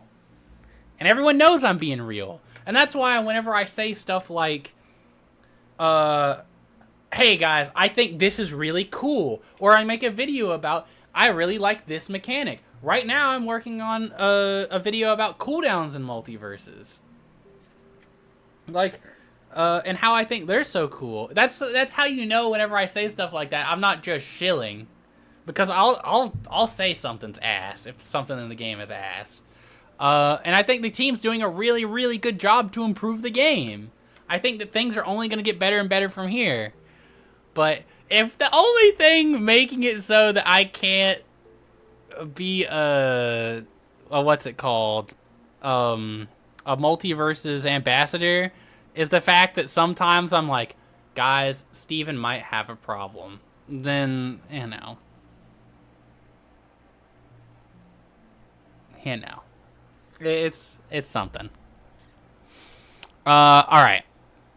Moving on, yeah. LeBron got a lot of little changes. I'm not going to go over every little one, but just know pretty much every move he has got buffed, with the exception of Nair, making it so that you can't just link Nair into Nair into Nair into Nair the way that you were able to before. Your video essays are next level. Keep them up. Thank you. I actually just finished writing the script to my other one here. If you don't want spoilers for the next video essay that I'm cooking up, look away. Avert your eyes. I will let you know whenever the script is off screen. You're probably not even going to be able to read it, but as you can see, implication of cooldowns in Multiverses. It's a 12-page essay. So, I have a lot to say. And I think the game's very cool. I'm sure anyone who's watching right now is able to tell that I like a lot of stuff about this game, and I think it's really unique and interesting. Alright, moving on to Marvin. I fucking hate that Marvin dodged a bullet. Like, I get it, right? He's not exactly, like, He's not exactly like top tier or anything. 52% win rate? Huh? Okay, maybe he's a little bit more of a problem than I thought he was. He's only got like a 2% pick rate, but even that is like decently common. It's decently common for having a 52% win rate, I'll say that. Because if Iron Giant is only picked 3% of the time and Marvin's picked 2% of the time, that's, you know. Oh, also you guys can look back at the screen now if you were shielding your eyes for the script, because I did literally just dox the entirety of the script. You probably couldn't read all of it, even if you do go back and watch the VOD. But I did dox the entirety of the script. It's going to go through some revisions. I sent it to Jazz today to look over, as well as a few other people, to see if they wanted to like let me know if I was overstepping somewhere or it was like incorrect in some assessments. But it's coming along good. It's expected to drop by the end of the month. Marvin's holding up the mantle. Can't wait for the Marvin meta. Dude, I hate Marvin, bro. Look, I love Marvin. Don't get me wrong. I know I literally just said I hate Marvin, but I love him. I love his projectile gameplay. I love how interesting he is and how he plays around, like controlling so much of the screen and like cutting off avenues with projectiles and then like doing a combo and then cutting off another avenue with projectile, like seeing that they went this way and you're like, you can't go pressing the button and all of a sudden you can't go like those other directions either. It's like he has so much cool stuff and I love so much about Marvin. But at the same time, his down tilt, I hate it. Down tilt's so oppressive, dude. It's so long range. It's so disjointed. It breaks armor. It no longer damages himself. And it has like no whiff on it, dude. He'll just throw that shit out and you just have to hold that most of the time because you can't really punish it without hard reading the timing that he's throwing it out. It's just so obnoxious. That one move. Marvin is so close to being so based. But just because of down air and down tilt, he's so cringe. He's so cringe. His animations are amazing. I love so much about Marvin. But I hate his down attack. I hate it so much. Both the air and the ground. Like, if he, like, took damage every time he used it, I wouldn't care as much. Because sure, he's, like, preventing me from getting in on him. But at least, like, he kind of has to, like, risk it a little bit in order to do that. But really, there's no risk to him doing it. He just gets to throw it out constantly. And that's so obnoxious. I love everything else about Marvin. He's a very cool character. And he's got a lot of cool designs. And he got some, like, pretty reasonable buffs to... We got some pretty reasonable buffs to the stuff that I thought was cool about Marvin. For example, like bubble projectiles now have a minimum additional lifetime of 5 seconds to prevent projectiles from breaking immediately after being trapped, which is good. This allows Marvin to like play his projectile game a little bit better. This allows him to control the screen a little bit better, which is what I like about Marvin. His ground side attack projectile lifetime was reduced, which kind of hurts that, but at the same time with the bubble change, if you like bubble his like, if you guys don't know what it's like I'm talking about when I say his grounded side attack, here, let me show you. Because I imagine probably not a ton of people play Marvin here. They mean this move. This move's like lifetime got reduced. So, but if you have like a bubble out, if you have like a bubble out, you can still like use it pretty well and like reflect it back and all that stuff. I forgot how much I love Marvin as a character until this game. His voice lines are hilarious, but he's a little annoying. It's just this. It's literally just this that makes him annoying in my opinion. It's like so insanely disjointed and breaks armor. And then he's like running away doing this. It's just so obnoxious. I'm fine if you want like a zoner to be like kind of obnoxious with like the projectiles and how much like screen control that they provide. Like, that's so cool, right? I don't know. I like it a lot.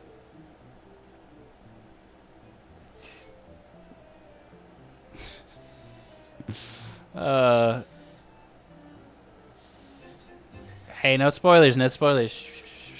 No leaks in the chat. I don't want to...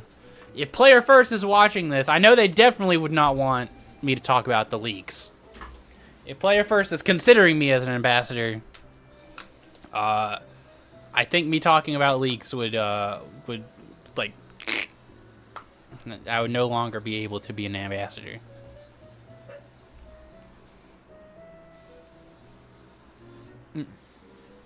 You didn't know he could do that? Do what?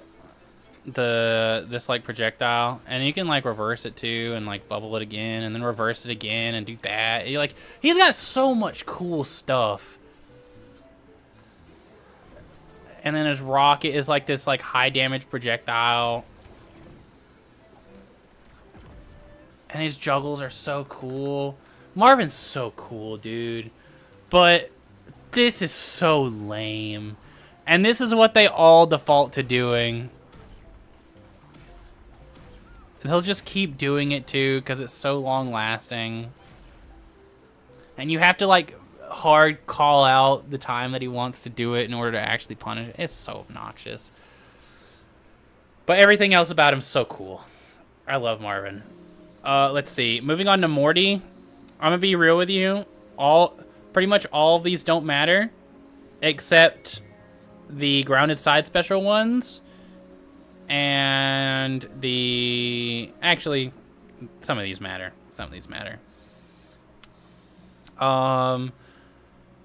Let's see.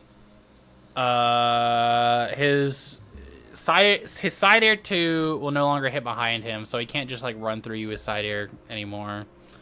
Grenade is now properly blocked by all projectile blocking effects. Now, what I would test at this point in time is if Jason can dash, like, use his dash attack on Morty grenades and get rid of them.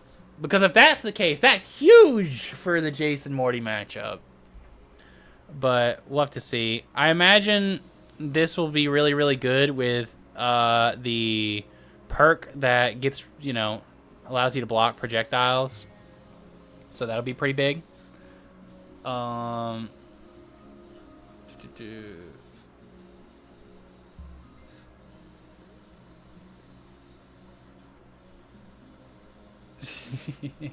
This huge balance match was a huge slap on the wrist.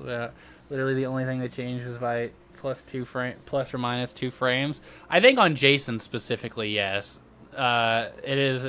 But there on other moves, it's actually like pretty significant. Like for example, on Morty's grounded side special. Here, let me pull it up. You guys probably know this move if you fought enough Mortys. This move is very obnoxious because it just has so little in lag. This move right here, he would just do this and just dodge, and you really couldn't punish him for it.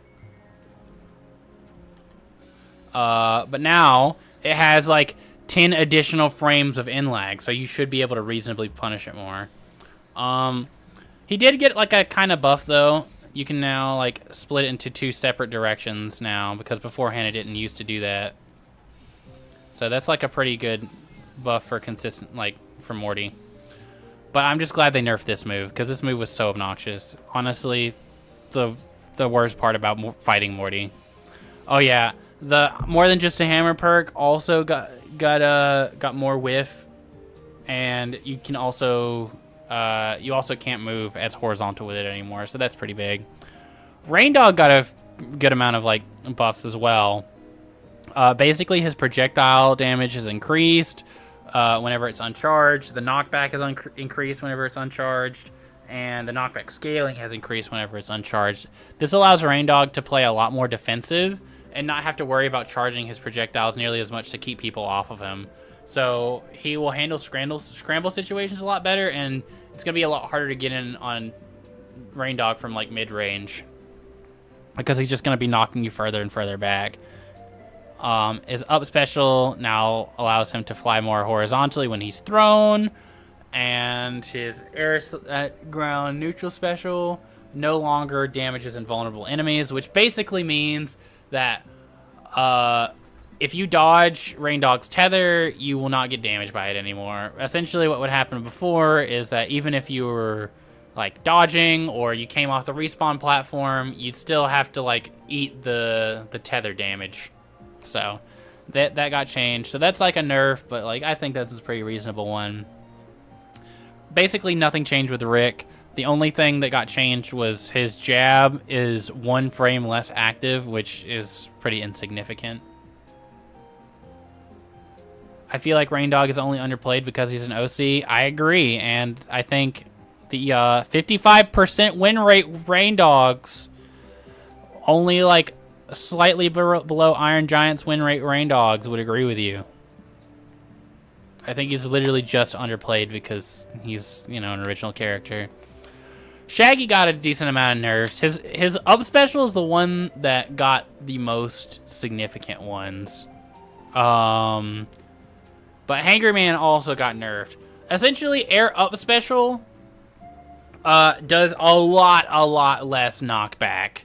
Not only does it do like 100 less knockback, which doesn't sound significant when it's like going from 1500 to 1400.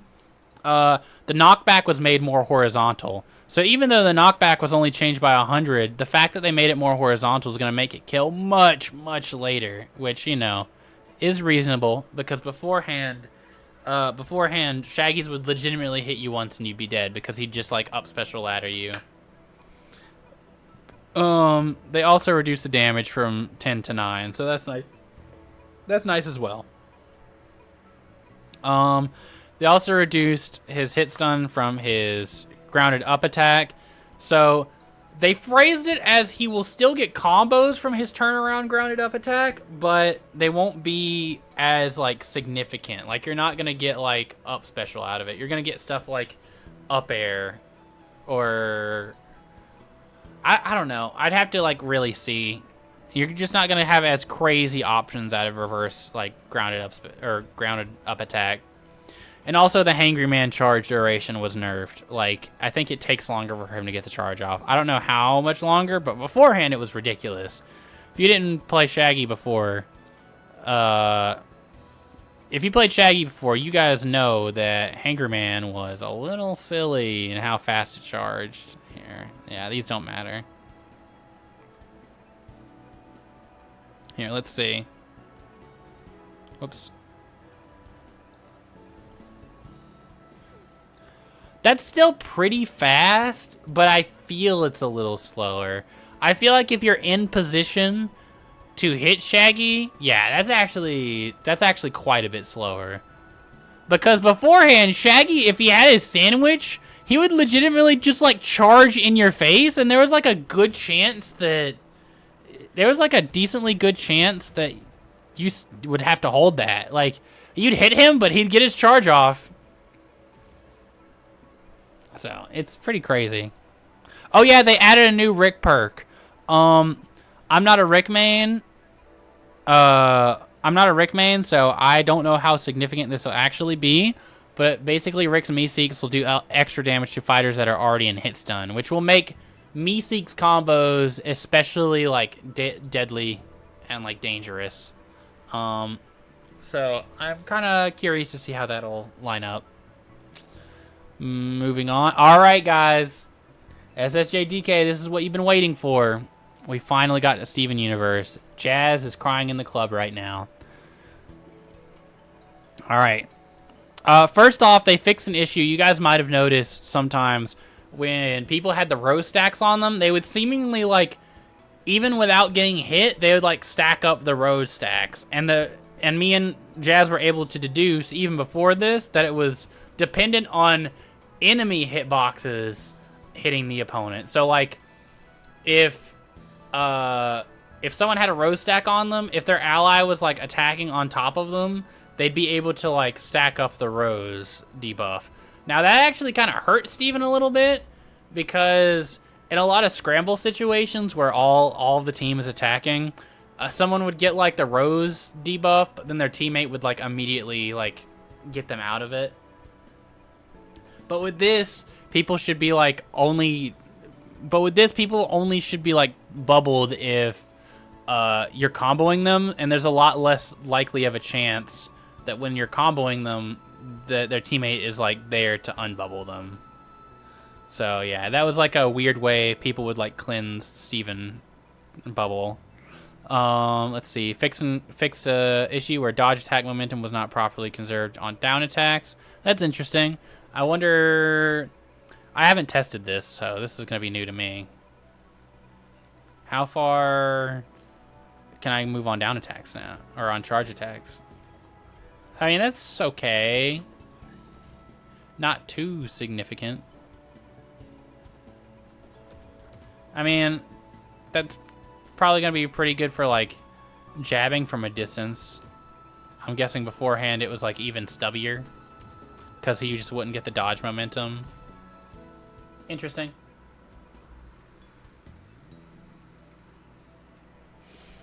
Let's see. Alright, let's continue. Alright, this is the big one. Neutral dodge shield startup increased to 20 frames from 8 frames. This adds a vulnerable window after neutral dodge before the shield begins. Look how long it takes for shield to come out, dude. Granted, he is parrying at the beginning of this, so he's not vulnerable for the whole time. But Jesus. The Nintendo music got real loud out of nowhere. Alright. But anyways, yes. The vulnerable window means that Steven can't just hold shield and fish for parries. Because beforehand, a big problem that Steven would have is that you couldn't really hit him. You couldn't really hit him if he just did this, right? Because not only would he fish for the parry out of hit stun, but he would immediately go into shield after, making it like a safe way to fish for parries. And they also added it on directional dodges as well. Like, it doesn't come out until a little... It's not so bad on the directional dodge. It's really just bad on the neutral parry. Like, the vulnerable window is definitely not as significant here. So instead of doing this, you guys will just have to be used to doing like that instead.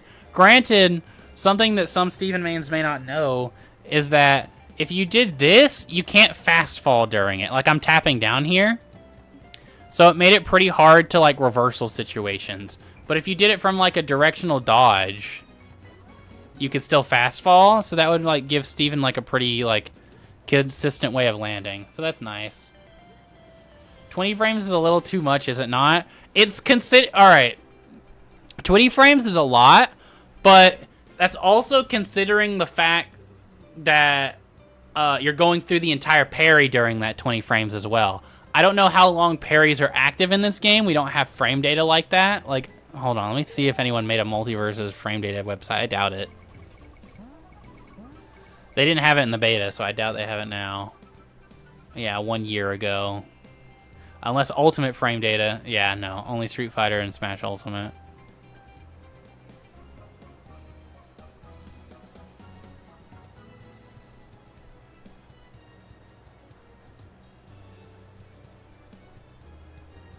Is this... I'm starting to think that this is... Alright, yeah. This is not for Multiverses. That's for, That's for another game she's in. Alright, yeah. There's no frame data website for the game, unfortunately, yet. But, yeah. 20 is fine. But, like I said, you're not gonna be, like... The thing is, you're not waiting, like, the whole time for... The thing is, like, the first 20 frame, or the first frames of, like... The 20 is him doing the parry. So you can't hit him during the first, I want to say like 8 frames. So that means if he's fishing for a parry, there's probably like fishing for a parry and parry lasts for like 8 frames, which I don't know that. I'm just assuming because that's how it was before. That would mean that there is a 12 frame window where he can get hit, which, you know, that's pretty substantial, but, you know, so it's the parry window and then 12 frames of like vulnerability where you can get hit, and then after that it's the shield. But I don't think it has that same issue with directional dodge here. I think it actually mentions directional dodge. Let's see. Directional dodge startup increased to 10 frames from 4 frames. So that means there might be a 6 frame window where you can punish directional dodges. If that's how the frameage is working out. This one's tough. Bubble shield ammo cooldown increased to 13 seconds from 5 seconds. That is almost triple the cooldown on his shields.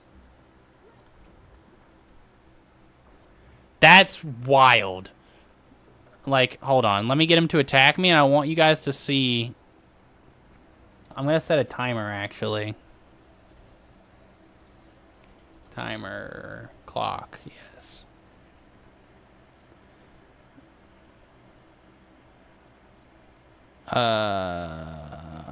Stopwatch, yes.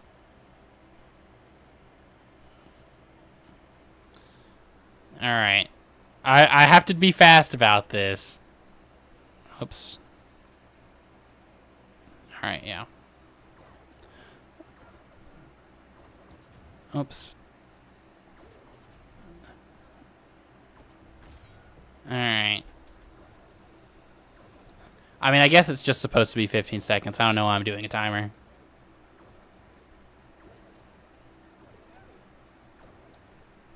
Alright, and time. Yeah, I think it's supposed to be 15 seconds. I was just a little slow on the draw. I mean, it doesn't seem like it's 15 seconds. It seems closer to like 12 or 13. But yeah, that is a long time to wait for.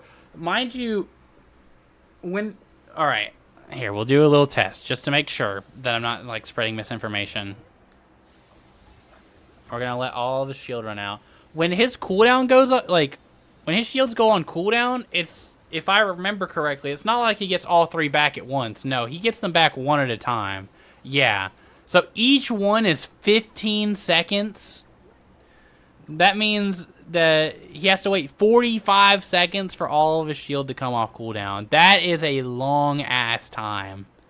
And mind you, his shields can be, like, he's not usually just dealing with, like, moves like this, where it only hits once. Stuff like Black Adam, Up Air, or like Shaggy Nair, or just Superman Nair. Anything that hits multiple times will drain multiple instances of the shield.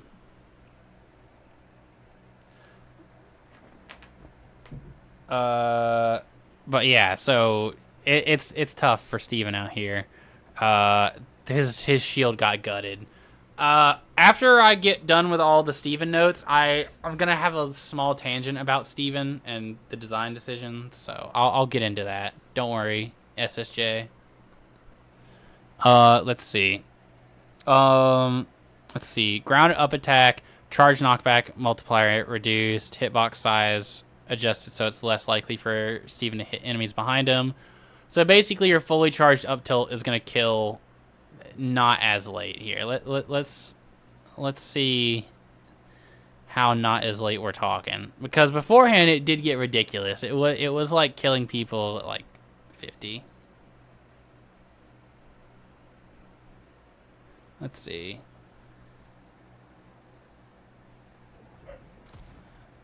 Oh, all right. I don't think it was killing people at 50, but this is still. You don't kill people from landing a fully charged up attack at 100, like basically 100? That's a little wild, guys. Can we agree? Can we agree that if Shaggy or Steven reads your ass that hard to hit you with a fully charged up attack, he might deserve to kick your ass? That's a little wild. That's a little crazy. Hold on. I gotta find more music for the background.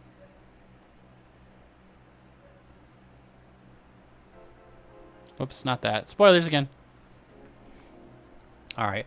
Air neutral attack is no longer classified as a projectile hit, meaning it can no longer proc the projectile effects like that's flammable dock perk.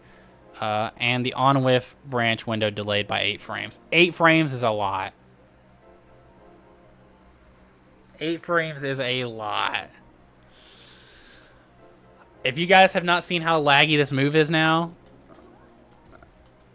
this is the soonest I can act out of it. That's kind of crazy. And I'll spoil it for you. They did the same thing to Dare. Like, look at how much whiff he has. That's crazy. Is that not crazy? That's so much whiff. And they're super stubby, too. Also, the fact that it's not classified as a projectile on hit anymore, like I mentioned in the patch notes, means it's not like... oh, you can set the handicap higher than 100 now. That's interesting. But how do I set it not, like, lower? How do I lower it? Did they, like, forget to add that in?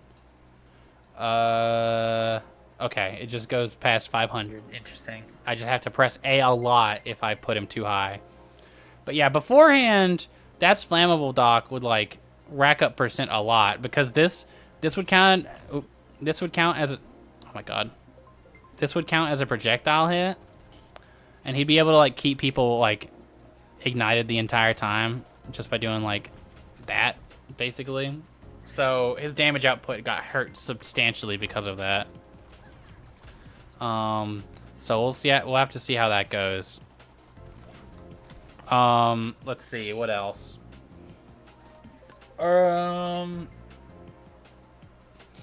Yeah, he got hit pretty hard there.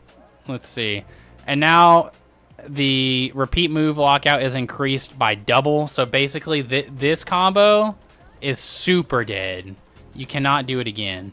You can do like Dare and Nair, so that's good. But yeah. Let's see. Air ground side special no longer. Okay, I don't know what this means. Spawn for your side special, like the wall you put out. Spawn shield no longer counts as solid ground for the beginning up special cooldown. I don't know what that means. At first I was like, does that mean you can't stand on it when up special's on cooldown? But no, you still can, and people don't walk through it. I tested that too. So I genuinely don't know what that means. I imagine it's just to fix very niche bugs. Let's see. Air/ground up special now takes damage. Now takes damage on fire terrain bounce and will break after 3 bounces. So basically, when you would have like the little baby jail where you would like juggle people like this, if people hit this top shield 3 times, it'll like go away. In the same way that like if people hit the side shield 3 times, it'll go away. So baby jail combos are definitely less prominent now. Let's see.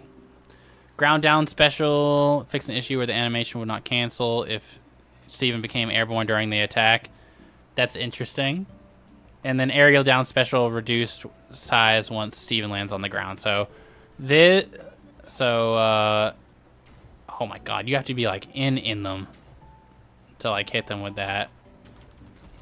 I'm guessing they just wanted to make it more contestable because Stevens were just doing this, and that was like their like a really strong combo starter of theirs. Yeah. All right. But that is the gutting that was Steven Universe. Let's talk about it. Let's talk about this patch. because I got a lot to say. And Jazz would have a lot to say if he was here, but unfortunately he's not here at the moment. There is a lot of problems with this. Like this whole spiel that they're doing with Steven.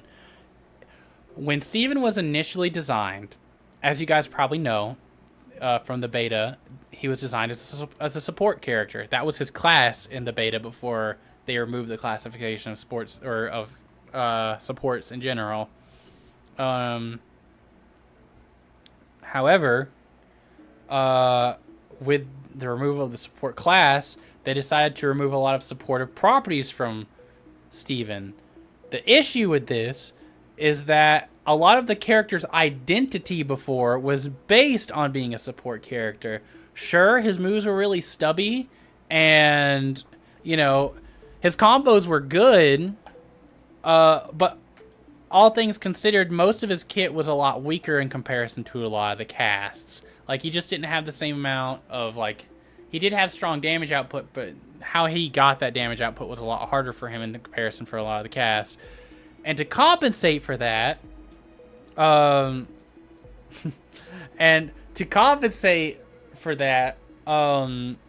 he was given a lot of heavily supportive properties. He was, like, essentially made for 2v2s. And him in 1v1s was not really that strong because of a lot of these factors.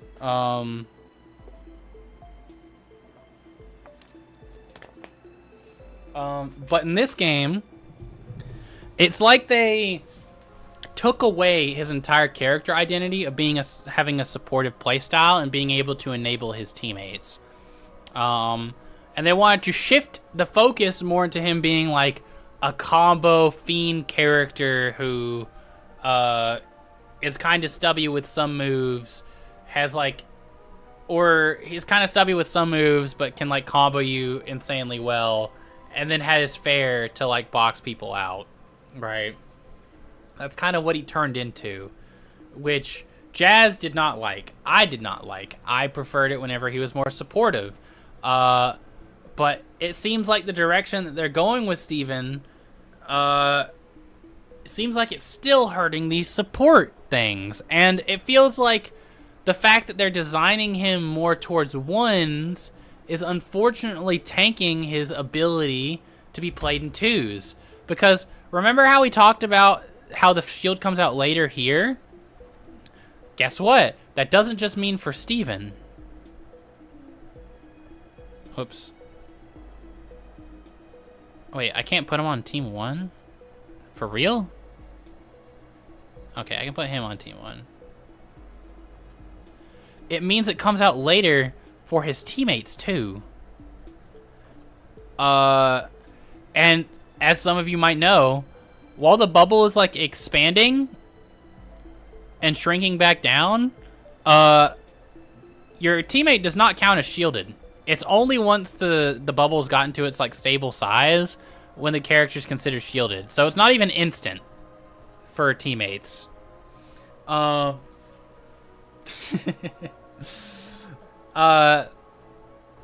yeah, it's not even instant for his teammates. So this parry nerf not only nerfs like Steven's like ability to like get out of situations in ones, it also nerfs his supportive properties, which I feel like weren't really being considered. It's like they really don't care about Steven being a support or not anymore. Like when moves like down special only heal 5 and goes on cooldown not only normally, but also the cooldown doesn't even start coming back until Watermelon Steven's gone. He can't heal effectively. He can't shield effectively. Like, what supporting properties does he have left? The closest thing is that he has this wall, and the wall forces people to kind of, like, approach his teammate, but only if his teammate has something that forces them to approach, like, you know, a teammate getting their cooldowns back, or Shaggy wanting to charge up or something, right? This shield only is supportive in those, like, really niche situations. So it feels like a lot of the character identity that Steven originally had is just gone. It's not there anymore. And he's just turned into like this 1v1s only character. And they're nerfing him for 1v1s. I can only hope that these 1v1 nerfs are going to come with compensational supportive buffs down the line. I hope now that they've kind of like reined him in from 1v1s and he's not as oppressive anymore, I hope that they're more willing to buff the 2v2s aspects of the character. You know? Let's see what they said here, because I didn't actually get to read this. Steven's long range and low whiff recovery have made him incredibly oppressive in close fights. His low whiff recovery combos pair particularly well with his bubble shields passive, making it very difficult to punish Steven when he makes a mistake.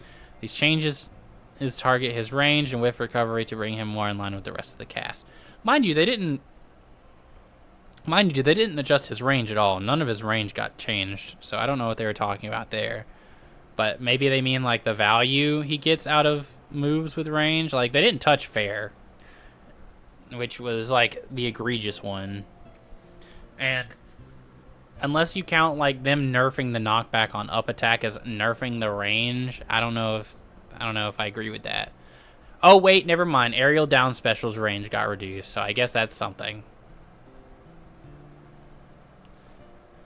Yeah, Steven is a character who feels like who was initially designed for 2v2s, but then with the full game release they said no, we take it back, he's actually 1v1's character, but didn't like, I don't know. It's just annoying, and Steven's in like a really awkward place right now, and I'm sure that like even after, especially after these changes, he's going to feel like he doesn't really have a place in the meta anymore. He got gutted really, really hard. It's so whack that they decided it's so whack that they recognized Steven was a problem and gutted him, but didn't really gut Black Adam or Iron Giant like that, you know? And Iron Giant is like banned from tournaments. He's so oppressive.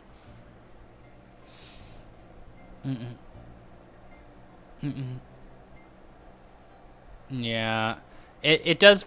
You're right, Saints. It does feel like they got rid of the concept of supports character, but now they don't know what to do with the characters that they already had that were classified as supports.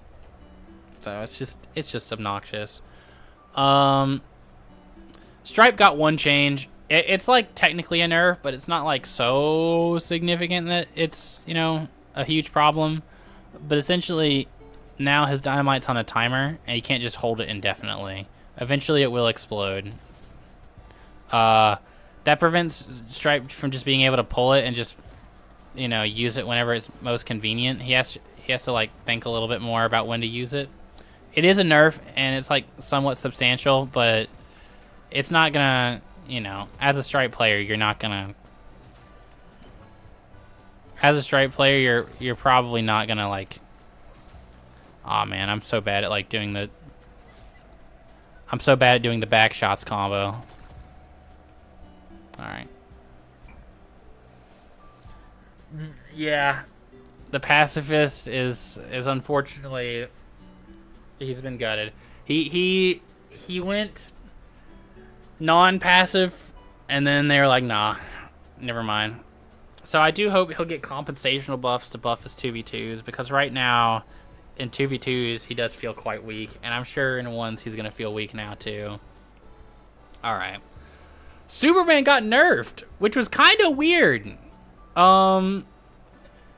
It no longer infuses projectiles with ice above 6. Now that was really funny for those of you guys who didn't know. Basically, Superman could like hold his ice breath on a projectile, and it would just like keep stacking and stacking and stacking and stacking. And when you would like pick that projectile up and throw it, it would like give someone like 99 stacks of ice. But now it's only 6. His grounded up attack got its hit stun reduced, so you're going to get less combos off of his grounded up attack, which very strange. But in turn, he has his flaming re-entry perk that's new, which makes his grounded up B stronger, so it'll probably kill a lot earlier, which, you know, will be interesting to see for sure. Here, let me just set some stuff. Yeah. Show you guys what it looks like. And when he comes back down, he places a flame pillar, which is pretty good because it creates like a no-go zone for people, because if people go in it, you know, obviously they'll get like, you know, they'll get ignited and then they'll start tacking on a lot more damage than they probably want to. Like, he's standing in it the whole time, so he's taking a lot more damage than they probably would. It's weird that they just gave Superman Flaming Reentry back. I think they were like scared of up tilt with Flaming Reentry or something, because there was like specific combos that you could do, like jab jab up tilt and like Flaming Reentry, or like the grounded up B. I don't know, because I'm not like a Superman main. They were like scared. I'm guessing player first was just like scared that like this would be too oppressive. Honestly, the knockback doesn't even seem that crazy.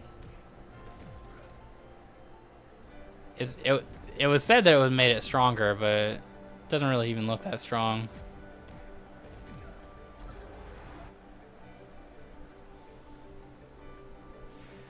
Striped gun combo is a B reverse like in Smash. Yeah, I imagine that's the case. If I had like neutral special on like a bumper or something, I could literally just hold left and just mash neutral special as well. But yeah, let's see. But yeah, what else? But yeah, they nerfed the hit stun on his grounded up attack, so that's crazy. And also they made it so it's like up special has like more whiff on it. So like they nerfed it. I don't know why they decided he really needed the nerfs, but apparently they thought he did. I don't think Superman was really a problem character. Tad's got a lot of buffs. Ground dash attack hits more reliably. Side attack. Now they did remove his like infinite, basically. That's what all of this is. This ground neutral attack thing. Basically removing his like jab neutral attack infinite. So that's gone. Ground up attack bug fixes. Air neutral attack. The damage is down on that, so that's actually pretty considerable. If you guys didn't know, Taz's like fully charged air neutral attack would do 30. Like, no exaggeration, 30. Whoops. Yeah, he's got a handicap on him. I gotta go all the way to 500 to turn him back to 0. We'll get there, guys. Oh my god. Okay, just take 10 away from how much this is. Alright, now it's 17, as you can see.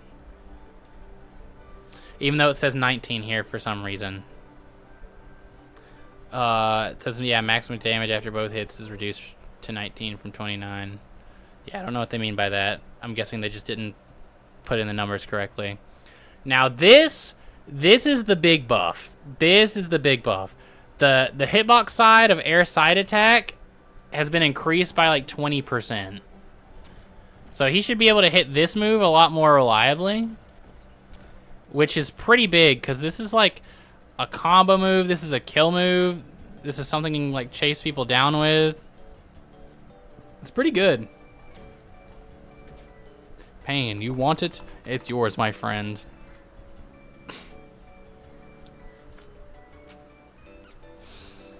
Alright, let's see.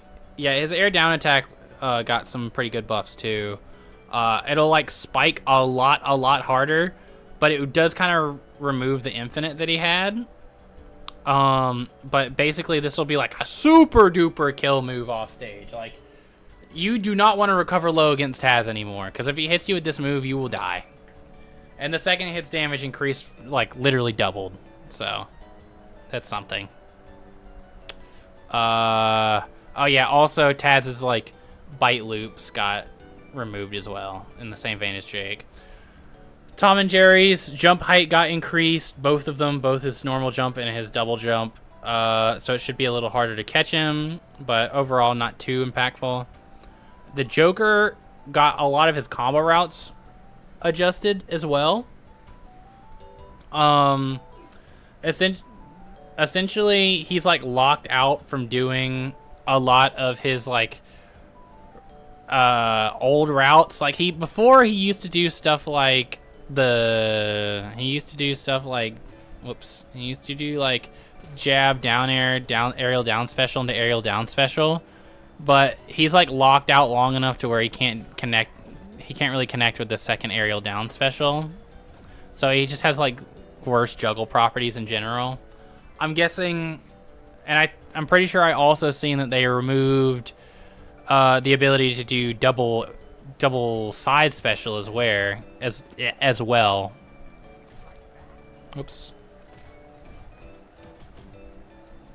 Yeah, that takes so long to come out. So he's definitely not going to be able to loop you with the like double aerial side special anymore, which is pretty big.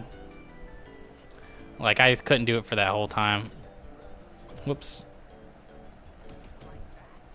yeah, that's not happening anymore. That's a huge gut. That's a huge blow. Because beforehand they would just literally carry you to the blast zone with that. Bug fixes on Diamond Card. They also reduced his dodge distance by 10%. So it's like a little bit more in line with the rest of the cast. It still seems like it goes pretty far regardless. So I don't think it got hit that much, but you know. I know it's like jab 1 got its like in lag increase, so you should be able to whip punish it a lot better. They said they also reduced its range, but it doesn't look like they did. It looks like it's still about the same. But the in lag is reduced, or it is increased, so you should be able to. God, it doesn't really look that increased if I'm being honest. So this nerf might not be that impactful. Yeah, I don't know if the jab nerf is going to be that impactful, if I'm being honest. Let's see, what else?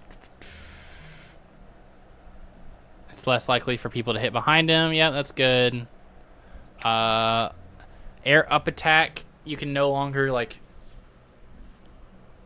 juggle it 8 frames after you do another one. That's good, but he'll probably still juggle people with air up attack. You just won't get like double air up attack before you can do anything. So that's good. You're not going to get true comboed into 2 air up attacks, so that's good. Let's see. Yep. We covered all this. All right. For this last Joker change I want to cover, I want to mention that I was in the Discord stage. I heard what they had to say about this move. I remember them saying, guys, we realize that Joker's Wild is a little too wild. We've noticed that people have just been able to steal games, and it does not offer that much counterplay on the opponent's side. So we're going to be hard nerfing Joker's Wild. And I was like, awesome. I hate that perk. I hate losing games because he just randomly pulls the wild card. But yeah, I hate losing games because he just randomly pulled the wild card. Knockback reduced from 27 to 21. I don't think that's it, Chief. I don't think that's doing it. Look, when you're operating on like a low number scale like this, maybe this is more significant than I think, but only 6 knockback. 6? This would like kill you at like 40. Here, let me see if I can. Oh yeah, also, I don't know if you guys know, you can actually guarantee that you get Joker's Wild. Whoops. I forget how you do it.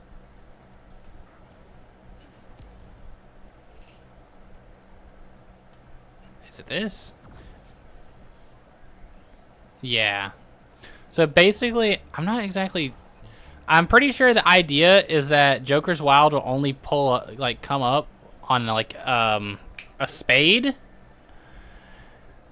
and you can use Joker's like crouch to cycle through your cards essentially, and you can see what card you're on by the cooldown meter up there. It's like we're on spade right now, so whenever I throw it out, it'll be that. But I can keep cycling to spade, and I'll have a higher chance of getting Joker's Wild.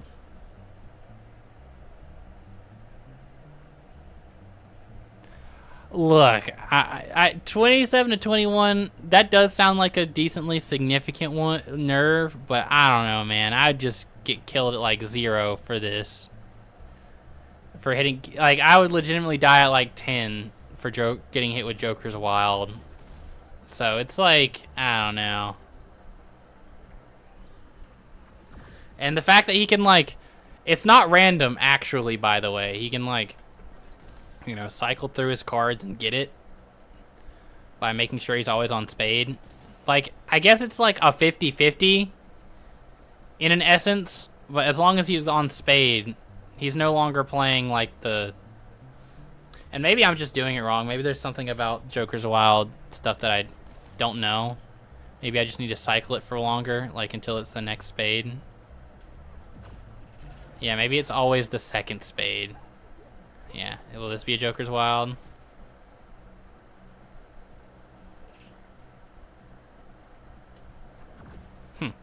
Interesting.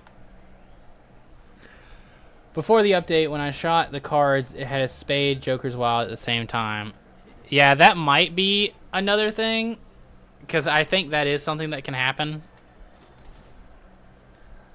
So yeah, just, you know, cycling through your cards and making sure you always have spade, I think, is going to be the play. And maybe Joker's Wild has a cooldown that's supposed to be Joker's Wild.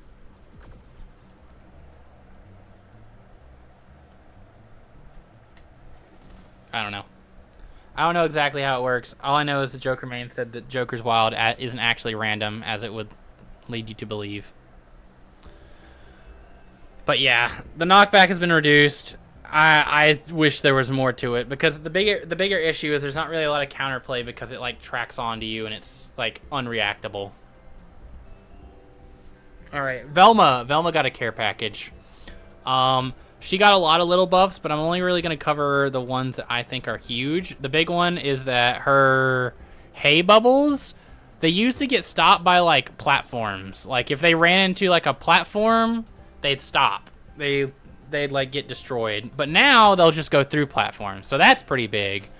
But the bigger thing that I'd like to talk about is that now she can now angle her air megaphone, which allows her to like angle it down or like angle it up. She could already angle it up on the ground before, but now she can angle it down and up in the air. So it's actually kind of hard to like catch her in the air, because this like, it's kind of hard to juggle her because she can do that.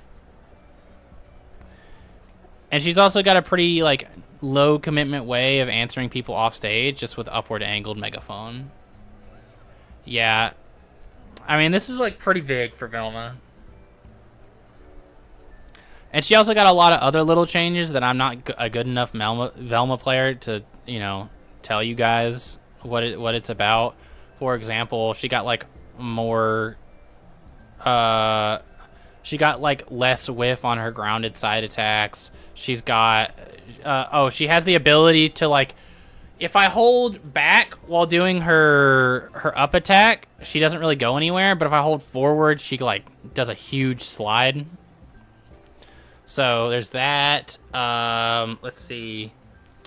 Ground side special, your minimum charge run speeds increase, knockback decrease, knockback scaling increase from 0 to 9. So she got a lot more knockback scaling. So she should be able to kill with like her little run grab this thing.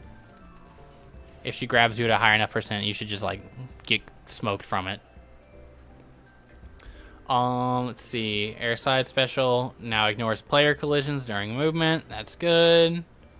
Air up special now has a chance to spawn evidence. I thought it did before.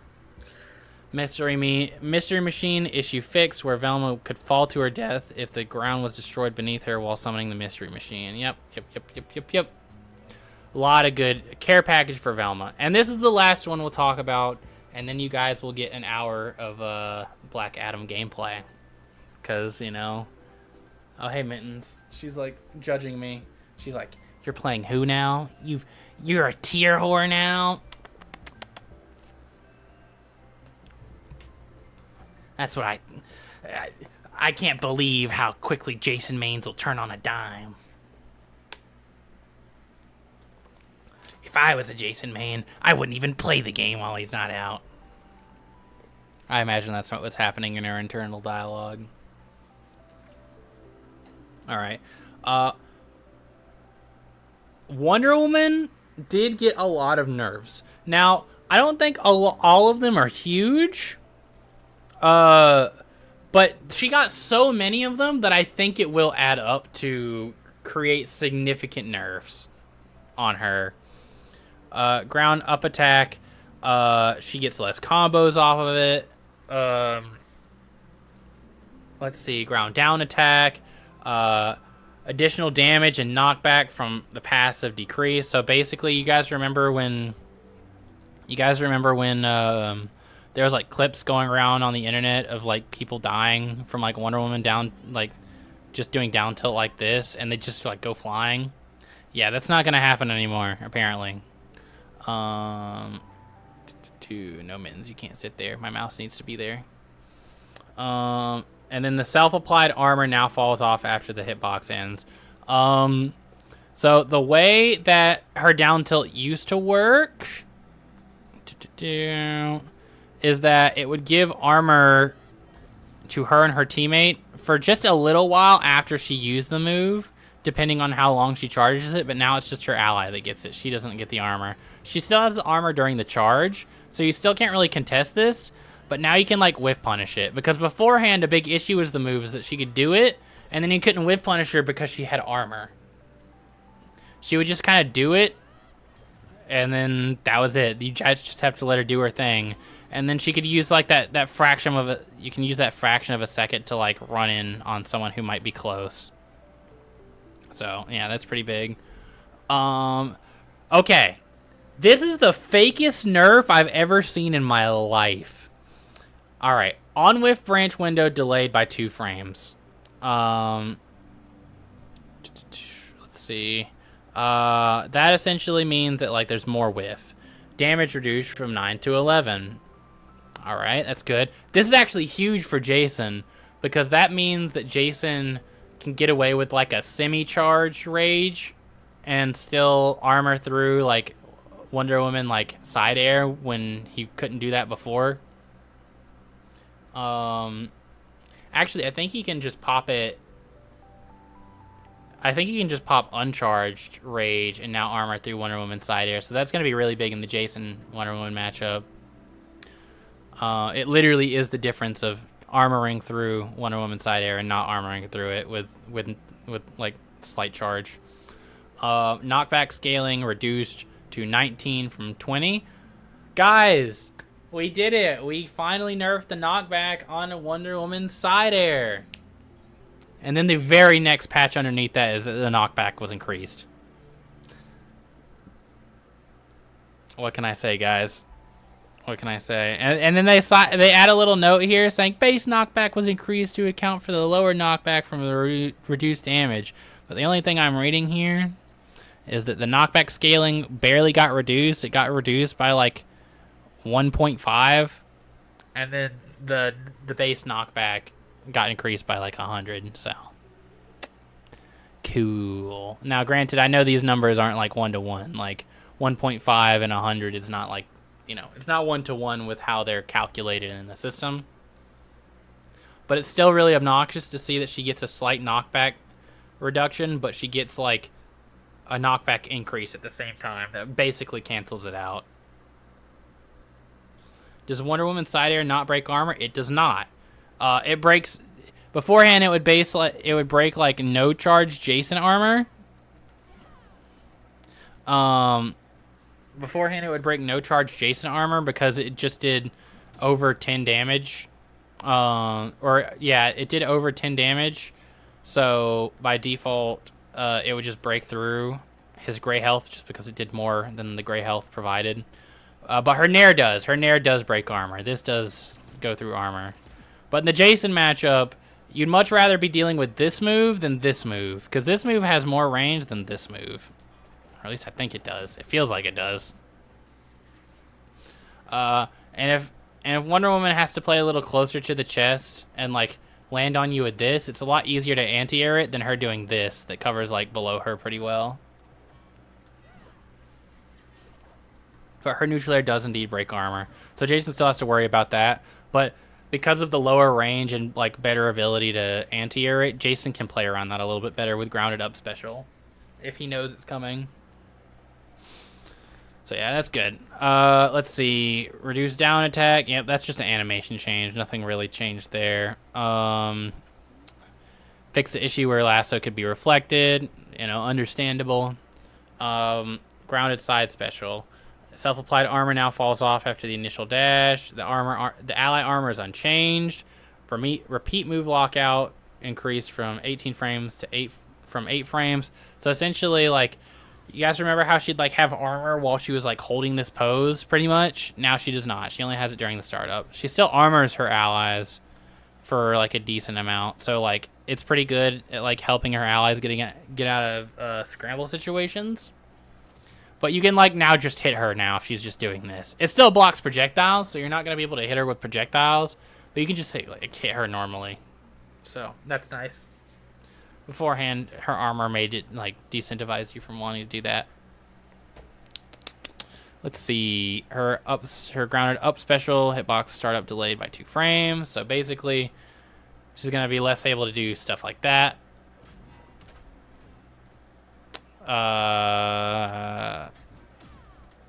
Yeah. She's just basically gonna have like a harder time doing stuff like that and just laddering you up with grounded up special. You're going to be able to contest her more, too, if she's just throwing it out as well. Like, in the beta, I don't know if you guys know. I think I talked about it in the beta, or the beta characters thing. But essentially, what Wonder Woman's would do in the beta, and this doesn't really apply in this game, is they dodge jump in and, like, nair or fair, and then up special, and then down air, and then up special, and then down air. And basically, like, because she had, like, so little in lag, you couldn't really contest it. But now there's like a good amount of startup on this move, so she can't like just get away with like just popping it in just like scramble situations nearly as much. Let's see. Aerial up special. Knockback angle made more diagonal, which is good, which means it'll kill. It won't kill as early, so she'll struggle to kill off the top a little bit more. Up special grounded knockback unchanged. Yeah, she's not gonna kill you off the top with. She's not gonna kill you off the top with grounded up special, so that's not that much of an issue. Hitbox startup delayed to 2 frames, which also means her ladder combos are gonna struggle that rely on up special. And her down special cooldown was. Her down special cooldown was increased to 33 seconds from 28 seconds, which is not negligible. All right, we finally got through all the patches.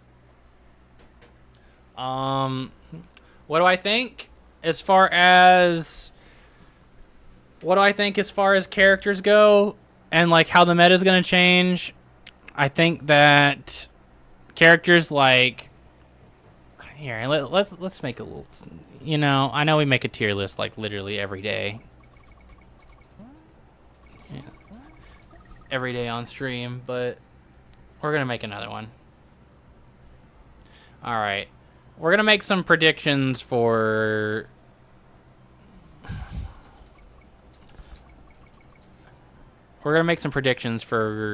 what tier everyone's gonna be in once the patches go through. We're gonna have bruh tier, strong. We're gonna have okay. And then a little weak. And then we'll have at the bottom lowercase bruh. Alright. Garnet's going in lowercase bruh. Alright, let's think about Arya. A few of Arya's like problem matchups got like pretty hard nerfed. So honestly, Arya might rise up to bruh. Banana Guard got some decently sized nerfs. And he wasn't really too strong to begin with, but I think he'll be okay. Batman dash attack does hurt him a lot because that was a lot of his safety, and he's no longer able to just like get down nearly as well.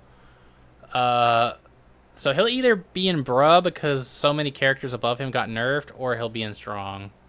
Oh, I think Black Adam will be second best character in the game, and the only character I think that's gonna be better than Black Adam is Iron Giant, because Iron Giant, like I said, he got a slap on the wrist. Nothing happened. Bugs is one of the characters who had probably the biggest fall off. I think he's gonna go down to okay tier. I don't think he's gonna be weak. I don't think he's gonna be bottom 5, because he still has a lot of like very clear strengths, especially around safe. Like it's just impossible. Like even with the Nair interaction nerfs, I think that even with the Nair interaction nerfs, I do think that it's still going to be really dangerous to play around safe, and you still really can't afford to approach Bugs too much when he does have safe out. I want to test something real fast before I make this assessment, because it said Bugs safe only has 3 HP now, and it talked about how allies would interact with it, but how does Bugs interact with it? Can I only down air the safe 3 times? I can't. I can only down air it twice. Interesting. So that means Bugs can only like realistically hit it twice. So that could be tough for Bugs actually. Wow, that hits so high actually. All right, maybe Bugs is struggling a little. Wow, what? What? All right, Bugs might be struggling a little more than I thought.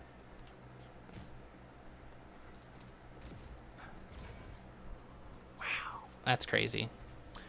And it counts as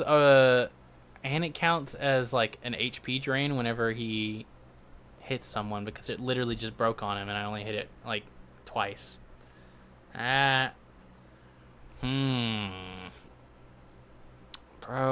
I don't want to put Bugs in a little weak, but he's starting to look like he might deserve to be there.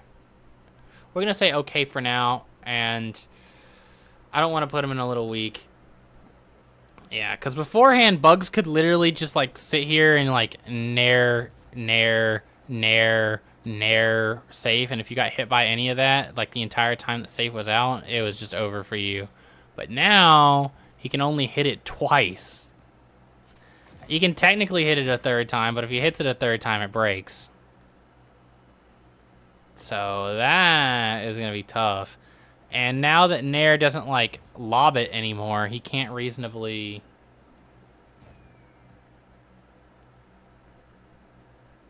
Side and neutral attack swap is in the game. The game is playable again.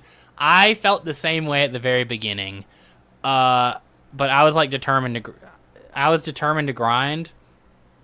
So I had to just get used to it. But I do agree, it felt really, really unnatural as a Smash player to have like jab be on what was essentially forward tilt. I'm trying to see if there's like any way Bugs can like slowly move safe that isn't down air.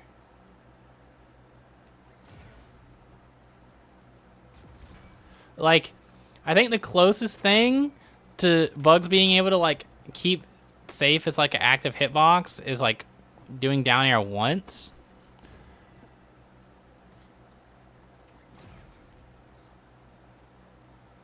But then he can maybe do it again. So it's like still kind of active. There's definitely like a blind spot period where it's not as active. But yeah, this is a huge bigger nerf than I thought it would be.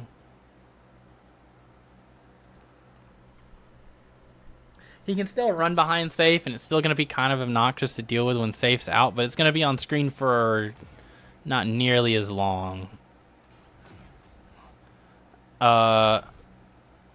It's just going to be a lot easier to deal with, and that was like one of his biggest things. And he doesn't really even have that many options to keep safe in a position that, you know. He doesn't really have... Wait, can he heal? Alright, this would be really weird if he can do this. But can he, like, heal safe? Oh my god, it's so hard to tell. because I can't use down air because that just throws out the pie. I was so annoyed with how safe beats charge attacks. I hope I can break it with some of the moves. I naturally tried and failed breaking it pre-patch. Yeah, now, well, I mean, beforehand, armor breaking moves would always break safe in one hit. So if you had that, just keep that in mind. But the big thing is that it now has like 3 HP, meaning it can only take 3 hits. So even and that includes the hits that Bugs does. So this down air, and this down air dies on the third one. So if he like even hits it once, now it has 2 HP, which if your character has a multi-hit, it should be a lot easier to deal with. And because he can't like slowly move it across the screen with Nair anymore, because the only hit of Nair that like counts now is the last one, it's gonna be a lot easier to deal with it. But you know, Bugs mains are still gonna be doing this, and like just keeping the hitbox active. But yeah, this is a pretty huge nerf actually. I think I have to put Bugs in a little weak because he relied a lot on that safe, dude. His other buttons are not nearly as good, and they nerfed his Nair. He can't loop people with Nair anymore. Like I tried to hit Nair there, and it just wouldn't come out because he's locked out of it for so long. Oops.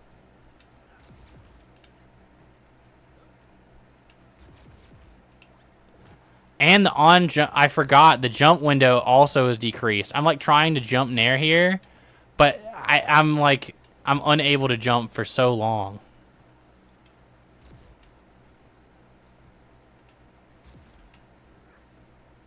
Sometimes. Wow, why is it? That's so weird.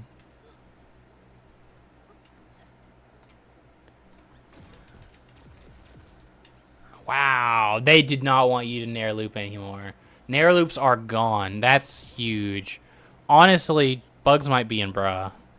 The only reason I don't want to put him in bruh is because I do think pies are very underutilized, and not enough Bugs players like use them nearly as well as they should.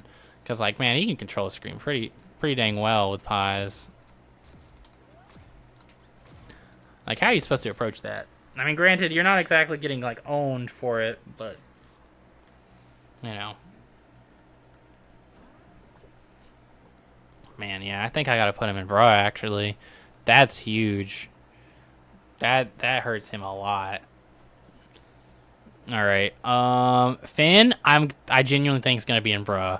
I think he got a lot of system changes, specifically with parry, that super like indirectly buffed him.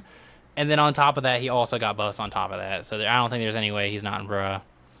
Gizmo, probably also still in bruh. He's got a slap on the wrist, just like these other 3 up here. Harley, I don't know how the buffs impacted her, but I'm going to put her in strong. Jake, I think, will actually be really strong after his buffs. Once Jason exists, I think he was here. He was in this tier. But now that his up tilt will work consistently, and his moves will have more range, and I don't know if they gave him disjoints, because honestly, as far as I know, they might have extended his hurt box too. I hope not, but it's possible. Honestly, after the Jason buffs though, I want to put him in strong, if I'm being honest. I think he's got a lot of potential. And now that his up tilt works, I don't know. He still struggles with like literally like pretty much everyone in this like top tier except Iron Giant is like a -2 for Jason. So I think I'm gonna put him in okay just because I think the meta relevant characters are still gonna like bully him. Joker, I think I'll put in okay. I think they need to be more creative with their combo routes now. But regardless, they did lose access to a lot of their strongest combo routes. So yeah. Again, as a Finn player, I'm sorry in advance. Hey, I get it, man. I get it. I feel like Jason, he's he is one of Jason's worst matchups. He just outspeeds Jason and outranges Jason, and Jason doesn't really have a good option for that. He has armor, which can be nice, but Finn has like really good options for handling armor, such as his like his neutral air, or his like down tilt. And sometimes his charge moves are just so strong that if Jason doesn't fully commit to like the full charge armor, he will just break through it. So, what a world will we live in where Jason is now better than Bugs? I know. I'm ready to see it.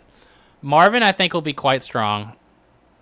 I feel like certain characters getting nerfed, like, I feel like he's someone who will benefit a lot from characters like Wonder Woman, Joker, Bugs getting nerfed, because I think he's going to do really, really well into these characters like Iron Giant, Black Adam, Gizmo to an extent. Finn, I feel like he does really well into. Arya, he probably does really well into, but I don't know enough for sure. Because I don't really know what Arya would get off of face steal from Marvin that's like significant. And even then, she has to get in on Marvin, which I feel like Arya doesn't really have good options for. Honestly, Marvin might be up here. I'm not kidding. Marvin might be up here because I think he legitimately beats everyone up here.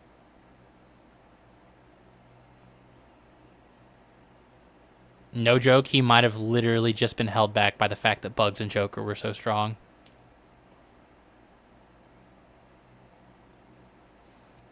That might be a controversial take, though. We'll see. LeBron. It's hard to say. He got a lot of buffs. I don't think he's going to be down here by any means. But were the buffs enough? Let's go back over them because I kind of glossed over them. Let's see. Yeah, dash attack combo's a little bit better. Ground neutral attack has faster start out, which is good. You can charge it for longer, which is good. Reduce charge time for the armor, which is good. All these are so good, and I feel like they're really just going to add up. Ground down attack, second hit.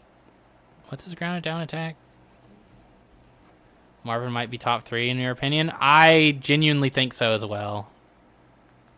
I think he was really getting held back by a lot of the top tier, or just a few of the top tiers, and I feel like those top tiers got addressed.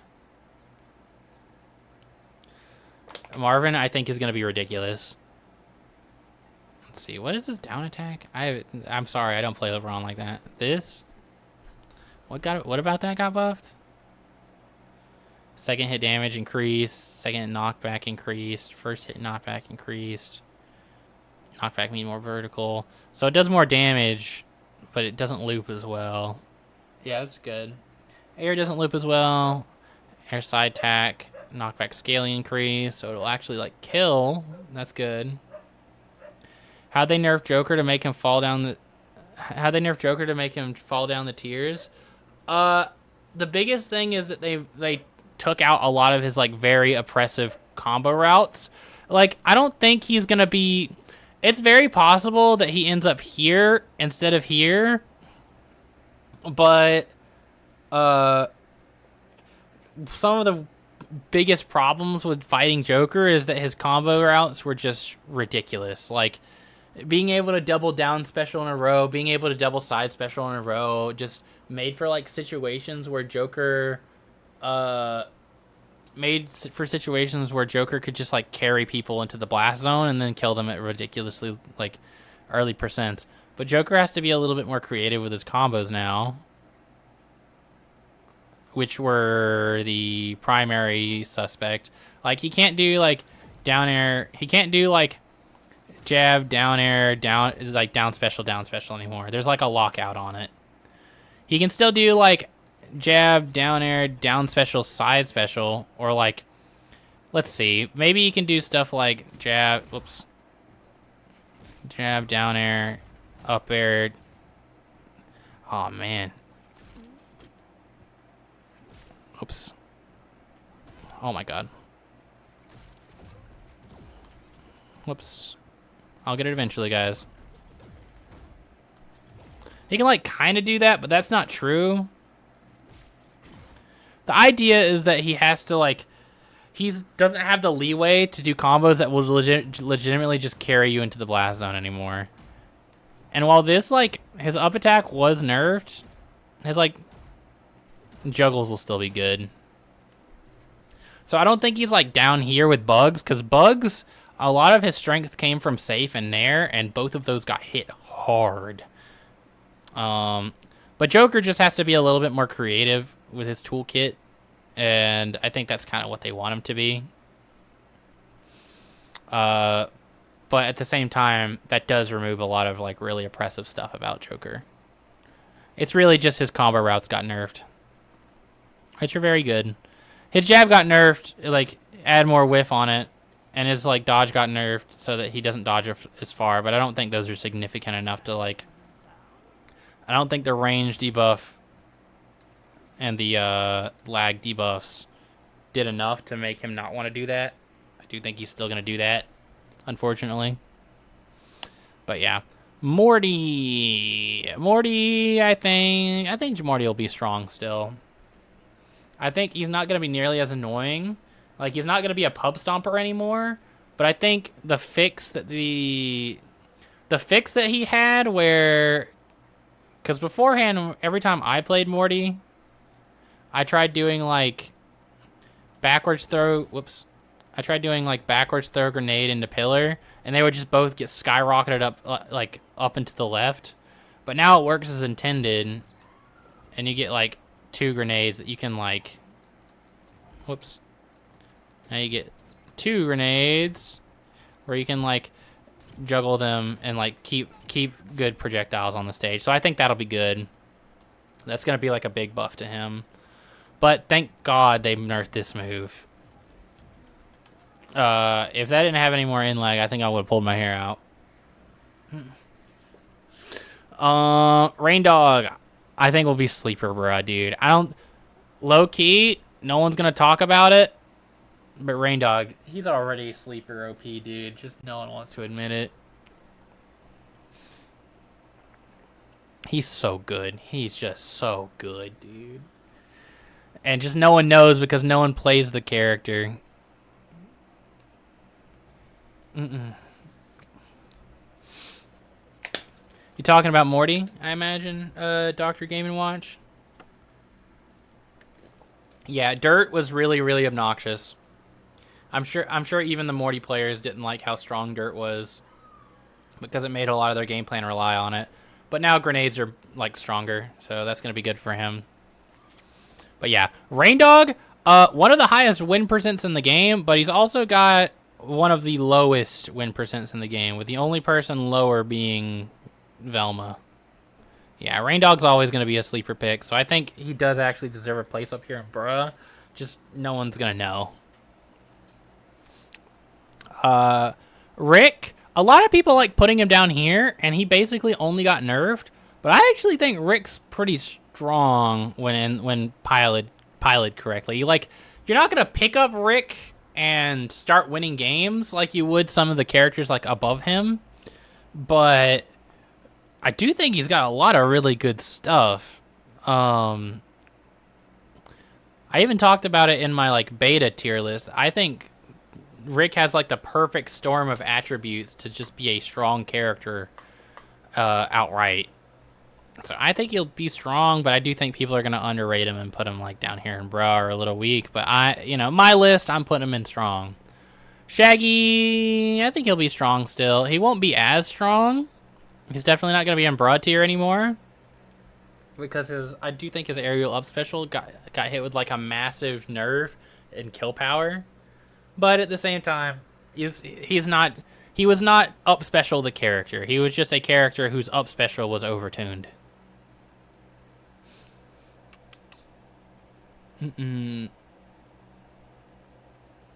Yeah, grenades are good. Grenades are good. Like I said, it was, like, really unfortunate when it didn't really work as intended before, and the grenades would just get, like, launched up.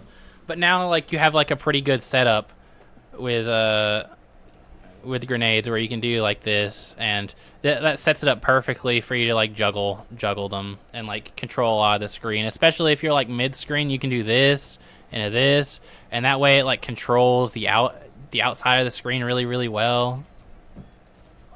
You know, there's a lot of good stuff.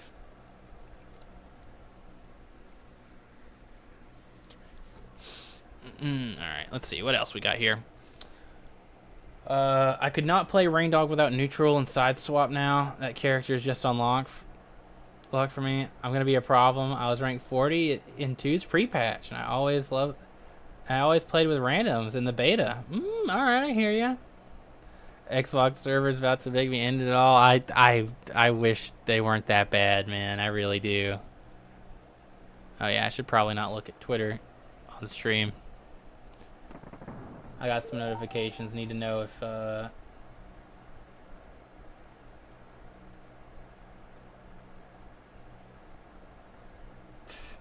someone told me Wonder Woman Fair ain't even good.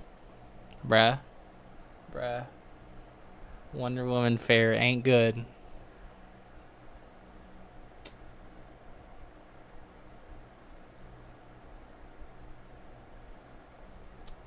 All right.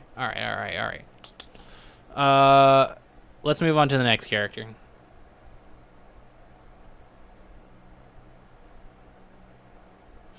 I have an unfortunate thing to say. I think I want to pick up Morty if I play the game. Hey, look. On this stream, I will never, ever condone bullying someone based on their character, right? I think it is a terrible, terrible thing to do, to judge a person based on a character that they want to play in a video game, or how they play in a video game, how they enjoy their time, right? Now, granted, I can still dislike the character. I can still hate fighting Morty. That's completely valid.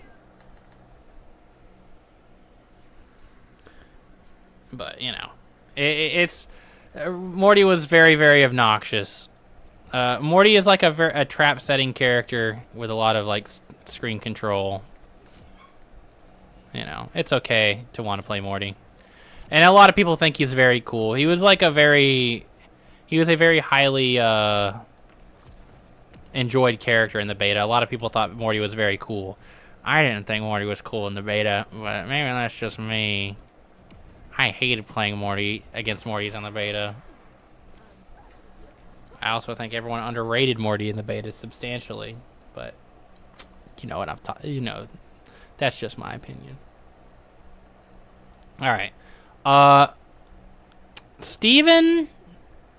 Look, he got nerfed really, really hard, and I do think he's gonna be a little weak, but I don't think he's gonna be in bra territory. And the entire reason I don't think he's gonna be in bra territory is because he has this move. This move right here is still going to be very strong, and he's going to wall people out, and he's going to be able to like win pretty much any close range exchange. It didn't get nerfed at all, but at the same time, if it got nerfed, that would be terrible. This also is not as nerfed, but it is still,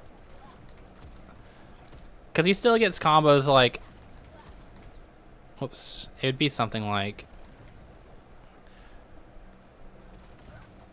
oh my god, I cannot land this combo. Oh my god, I'll get it eventually, guys. I need to stop doing dare. Yeah, he'll still get stuff like that. His combos are not gone by any means.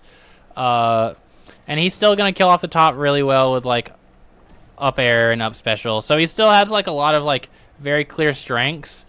And even the strengths that he had that did get nerfed aren't really that bad. But he did take a significant hit. He is no longer in bra tier. Yo, he's got a tongue. Yes, he does have a tongue now. His old skin did not have a tongue. Or his old wedding skin did not have a tongue. But yeah, I don't think he's bra tier because he still does have some things that I think are pretty strong. But he is probably gonna feel a little weak. That's for sure. Stripe. I don't know too much about Stripe. I'm just gonna listen to Void because Void likes Stripe and he thinks he's actually pretty solid, and I'm gonna put him in solid tier. Superman, I think, is okay. He does not touch a Death U nearly the same way he did in the beta. Well, he might be able to do something now that people are more reliant on dodges than parries, so he might be in strong. He might have gotten like indirectly buffed by the parry changes. Because now he might be able to like zero to death a lot of people because his Nair was notoriously good at like catching dodges because it was a long-lasting multi-hit. He'd just like carry you off stage, and then like once you were off stage, he'd do this move. And even if you dodged through, like if you dodged towards him, dodged up, or dodged away, it literally did not matter. He would just like follow you, and even if you dodged the first hit, the third hit would still hit you and you'd get owned by it. So I do think Superman got pretty indirectly buffed by the system changes with parry. How do you change neutral and side attack? I can't figure it out. You go in, you press start on the home screen, go into settings, go to controller, and then at the bottom, there is a swap air and side neutral, and then swap grounded side and neutral. You can also change your fast fall method from hold, which is the way that Multiversus does it, to tap, which is the way that Smash does it. So if you prefer Smash's fast falling method, you can do that. You can also change your input buffer max frames. So to put it in a way that everyone can understand, if you played the game a lot and you notice that like you pressed a button and then like you're like, oh, okay, my button whiffed. I'm gonna like not do anything for a sec. But you notice that like another move would come out afterward after you like you had missed the button from like an additional button press or something. I'm explaining this terribly, but essentially it will cause less misinputs in the sense that if you were pressing a direction or a button a lot, you won't have to commit to that direction or button a lot. Like, let me think of a good example. Let's say you're playing Wonder Woman, right? And you run in and you do a fair, and your buffer, and after you do the fair, your natural instinct is to mash like Nair or something so that you can get the combo if it hits. But let's say it doesn't hit. You're like, oh, okay, it didn't hit, so I'm gonna stop mashing Nair. If you have a high input buffer, the Nair would still come out, and you would still have to go through the in lag of the Nair. And a lot of people didn't like that. But now what you can do is you can decrease the amount of input buffer frames. So, for example, if you were mashing Nair beforehand but decided that the last second you didn't want to do Nair, if you weren't pressing the Nair button on the frame that you were... If you weren't pressing the Nair button on the frame that... that your fair in lag ended, then you would not get the Nair, essentially. But at the same time, that also makes your inputs frame perfect.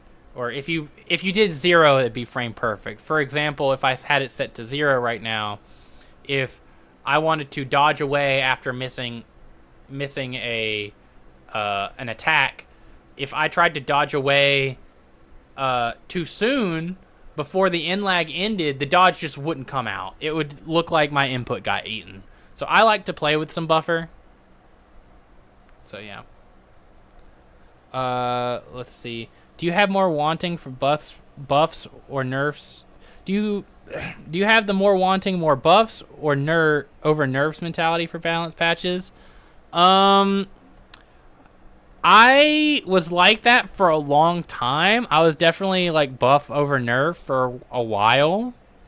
But then I played Multiversus, and I realized that if we just buff and buff and buff and buff everybody, we eventually get to a point where the game is just like silly and ridiculous. And like you know, you'll eventually just get to the point where, you know, you'd literally just start one-shotting people. Like, everyone would one-shot everyone. Sure, the game is balanced if everyone's one-shotting everyone, but is it, like, fun for the same reasons it would be if you weren't doing that? Not really. Oh, okay, like, if I'm mashing Nair and then do an accidental ground attack after I land. Yeah, that's something that can happen. Let's see. Let me keep moving on. Hey, do you have Agent Smith unlocked? Nope. I don't think it's possible yet. It might be. Maybe I'm like tripping. 'Cause like, let's see. Yeah, Agent Smith event. I have to do 1, 2, 3, 4, 5, 6 more to get Agent Smith. And as far as rifts that I can do right now, I could do the easy and the crushing and the insanity once I get there. So that's 3 of the 6. And then I can do the insanity of this one. That makes 4. All the other ones I can't do yet. They've legitimately just haven't even unlocked yet. And they don't unlock until like a week from now. So Agent Smith will not be available to the public until 5 days, 11 hours from now. But once he hits that, then it will be possible to unlock him. So no, I do not have him unlocked yet. Taz, I think Taz will be strong. I think Taz has a lot of untapped potential right now. The only thing that I think is keeping Taz back is that a lot of these characters in this top tier, I might put him in okay just because of this. Because I have Jason here for the same reason. Taz gets mollywopped by literally all the characters above him because of his short range. He has a really hard time dealing with everyone above him, pretty much. Tom and Jerry, I think, will be quite strong. Velma, I actually did get to play a little bit of Velma today. I actually got to play a little bit of Velma today in 2s, and I actually thought she was pretty good, but granted, I thought she was pretty good before. So it's hard to say. It's hard to give her a good judgment call. I'm going to put her in okay.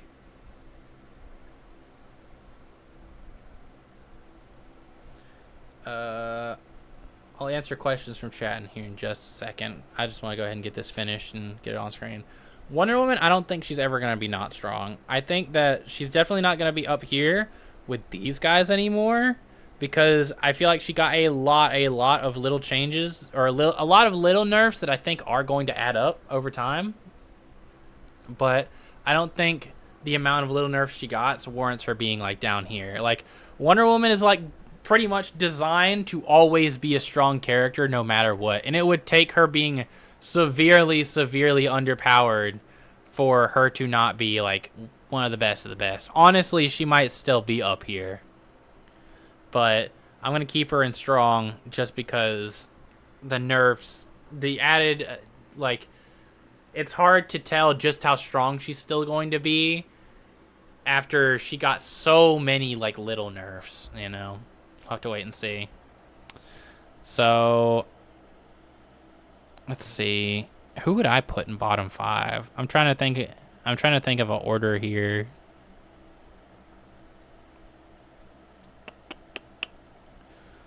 Dang.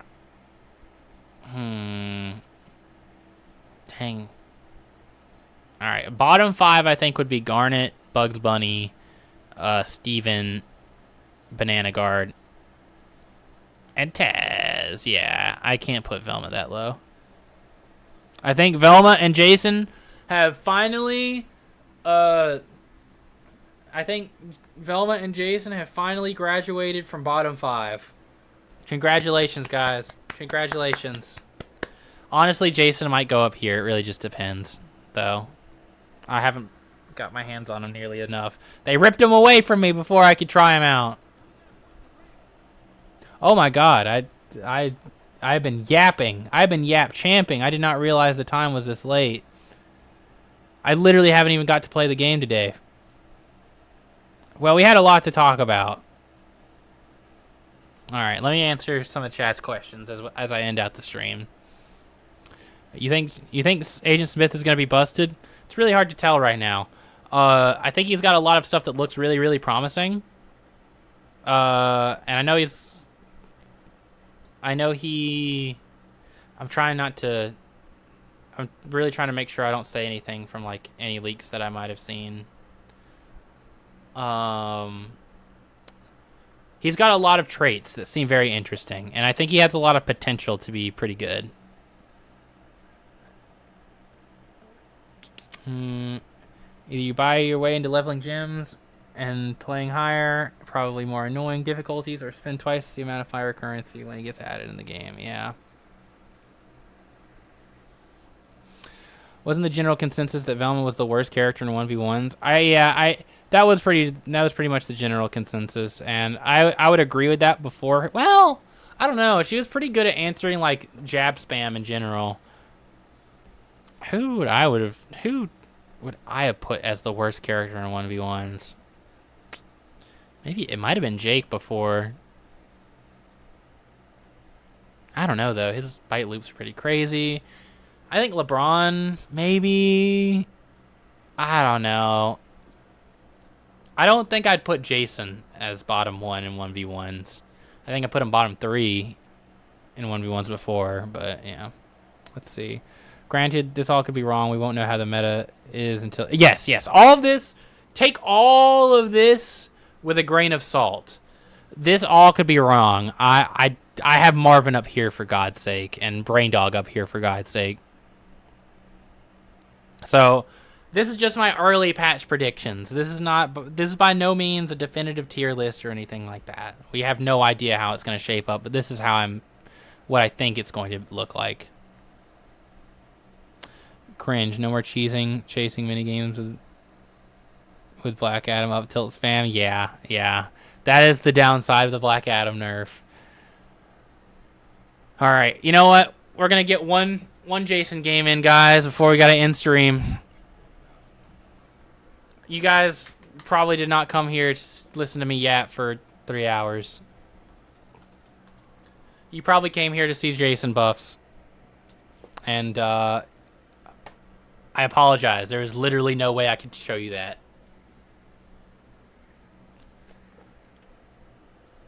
But next week we'll be back at it.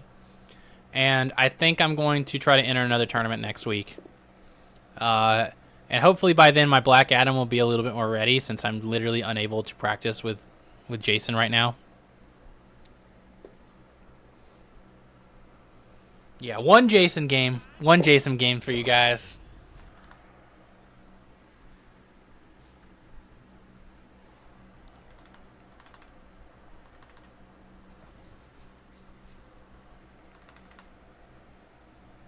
I know you guys were so ecstatic to see the Jason buffs, so I'm here to show it. I'm here to show you guys.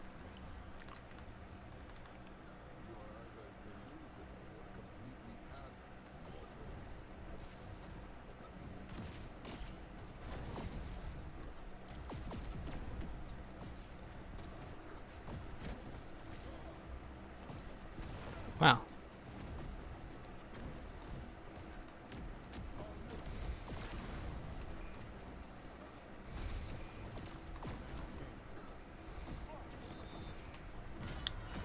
Oh man, what happened to the Tom and Jerry? Oh my holy leg! The Batman's got Airwalker? Tom and Jerry? Oh, he's like rage quit.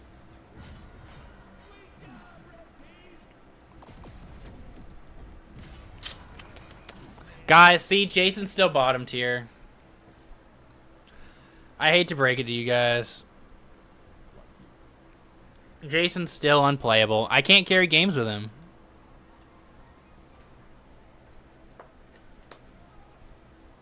Yeah, it was kind of crazy for them to give Jason lightning powers, but, you know, I think it has something to do with his lore. He was, like, resurrected by lightning one time, right?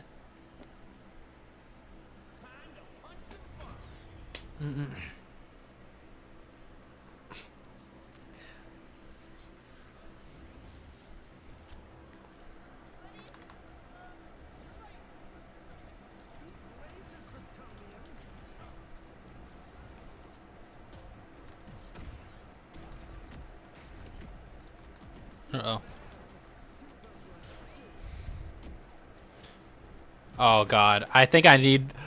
I know everyone hates the 30 frame buffer, but I think I'm too used to it now.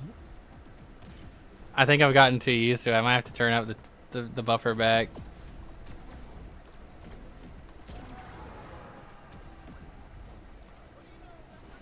I think I've been babied by my 30 frame buffer.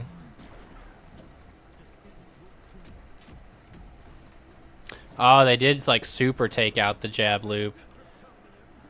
I thought they like fake took it out, but no, this is like actually gone.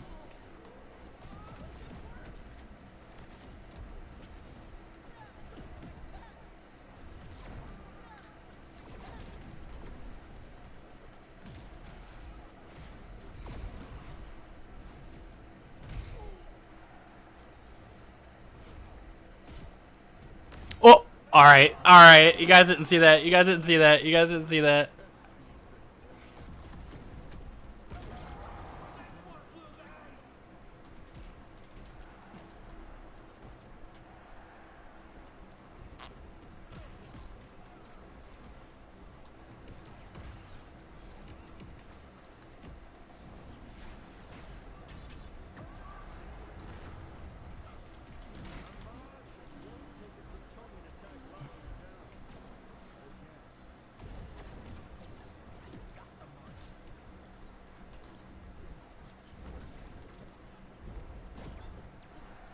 You know, that's like... Oh, alright. The lag killed the Marvin. You know, Superman, that's kind of like racist of you to say. Why would you say got the Martian? You wouldn't say something like that to, like, a different race of people. That'd just be messed up. Imagine if like Superman grabbed someone and he said, "Got the Whitey," and I'm like, whoa, Superman, chill out, man.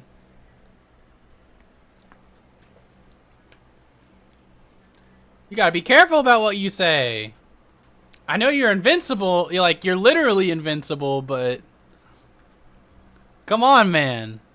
That's not cool. With great power comes great responsibility. All right. Remember all those classic times Jason was flying in the Friday the 13th movies? Classic Jason. That's true. Hey, they never figured out if he had supernatural powers or not, right? I mean, I think Game Theory did a video on it. All right. All right. But with that, I do think that that'll have to wrap up today. I know I didn't get to play too much, but there was a lot to talk about with the patch. A lot changed. This was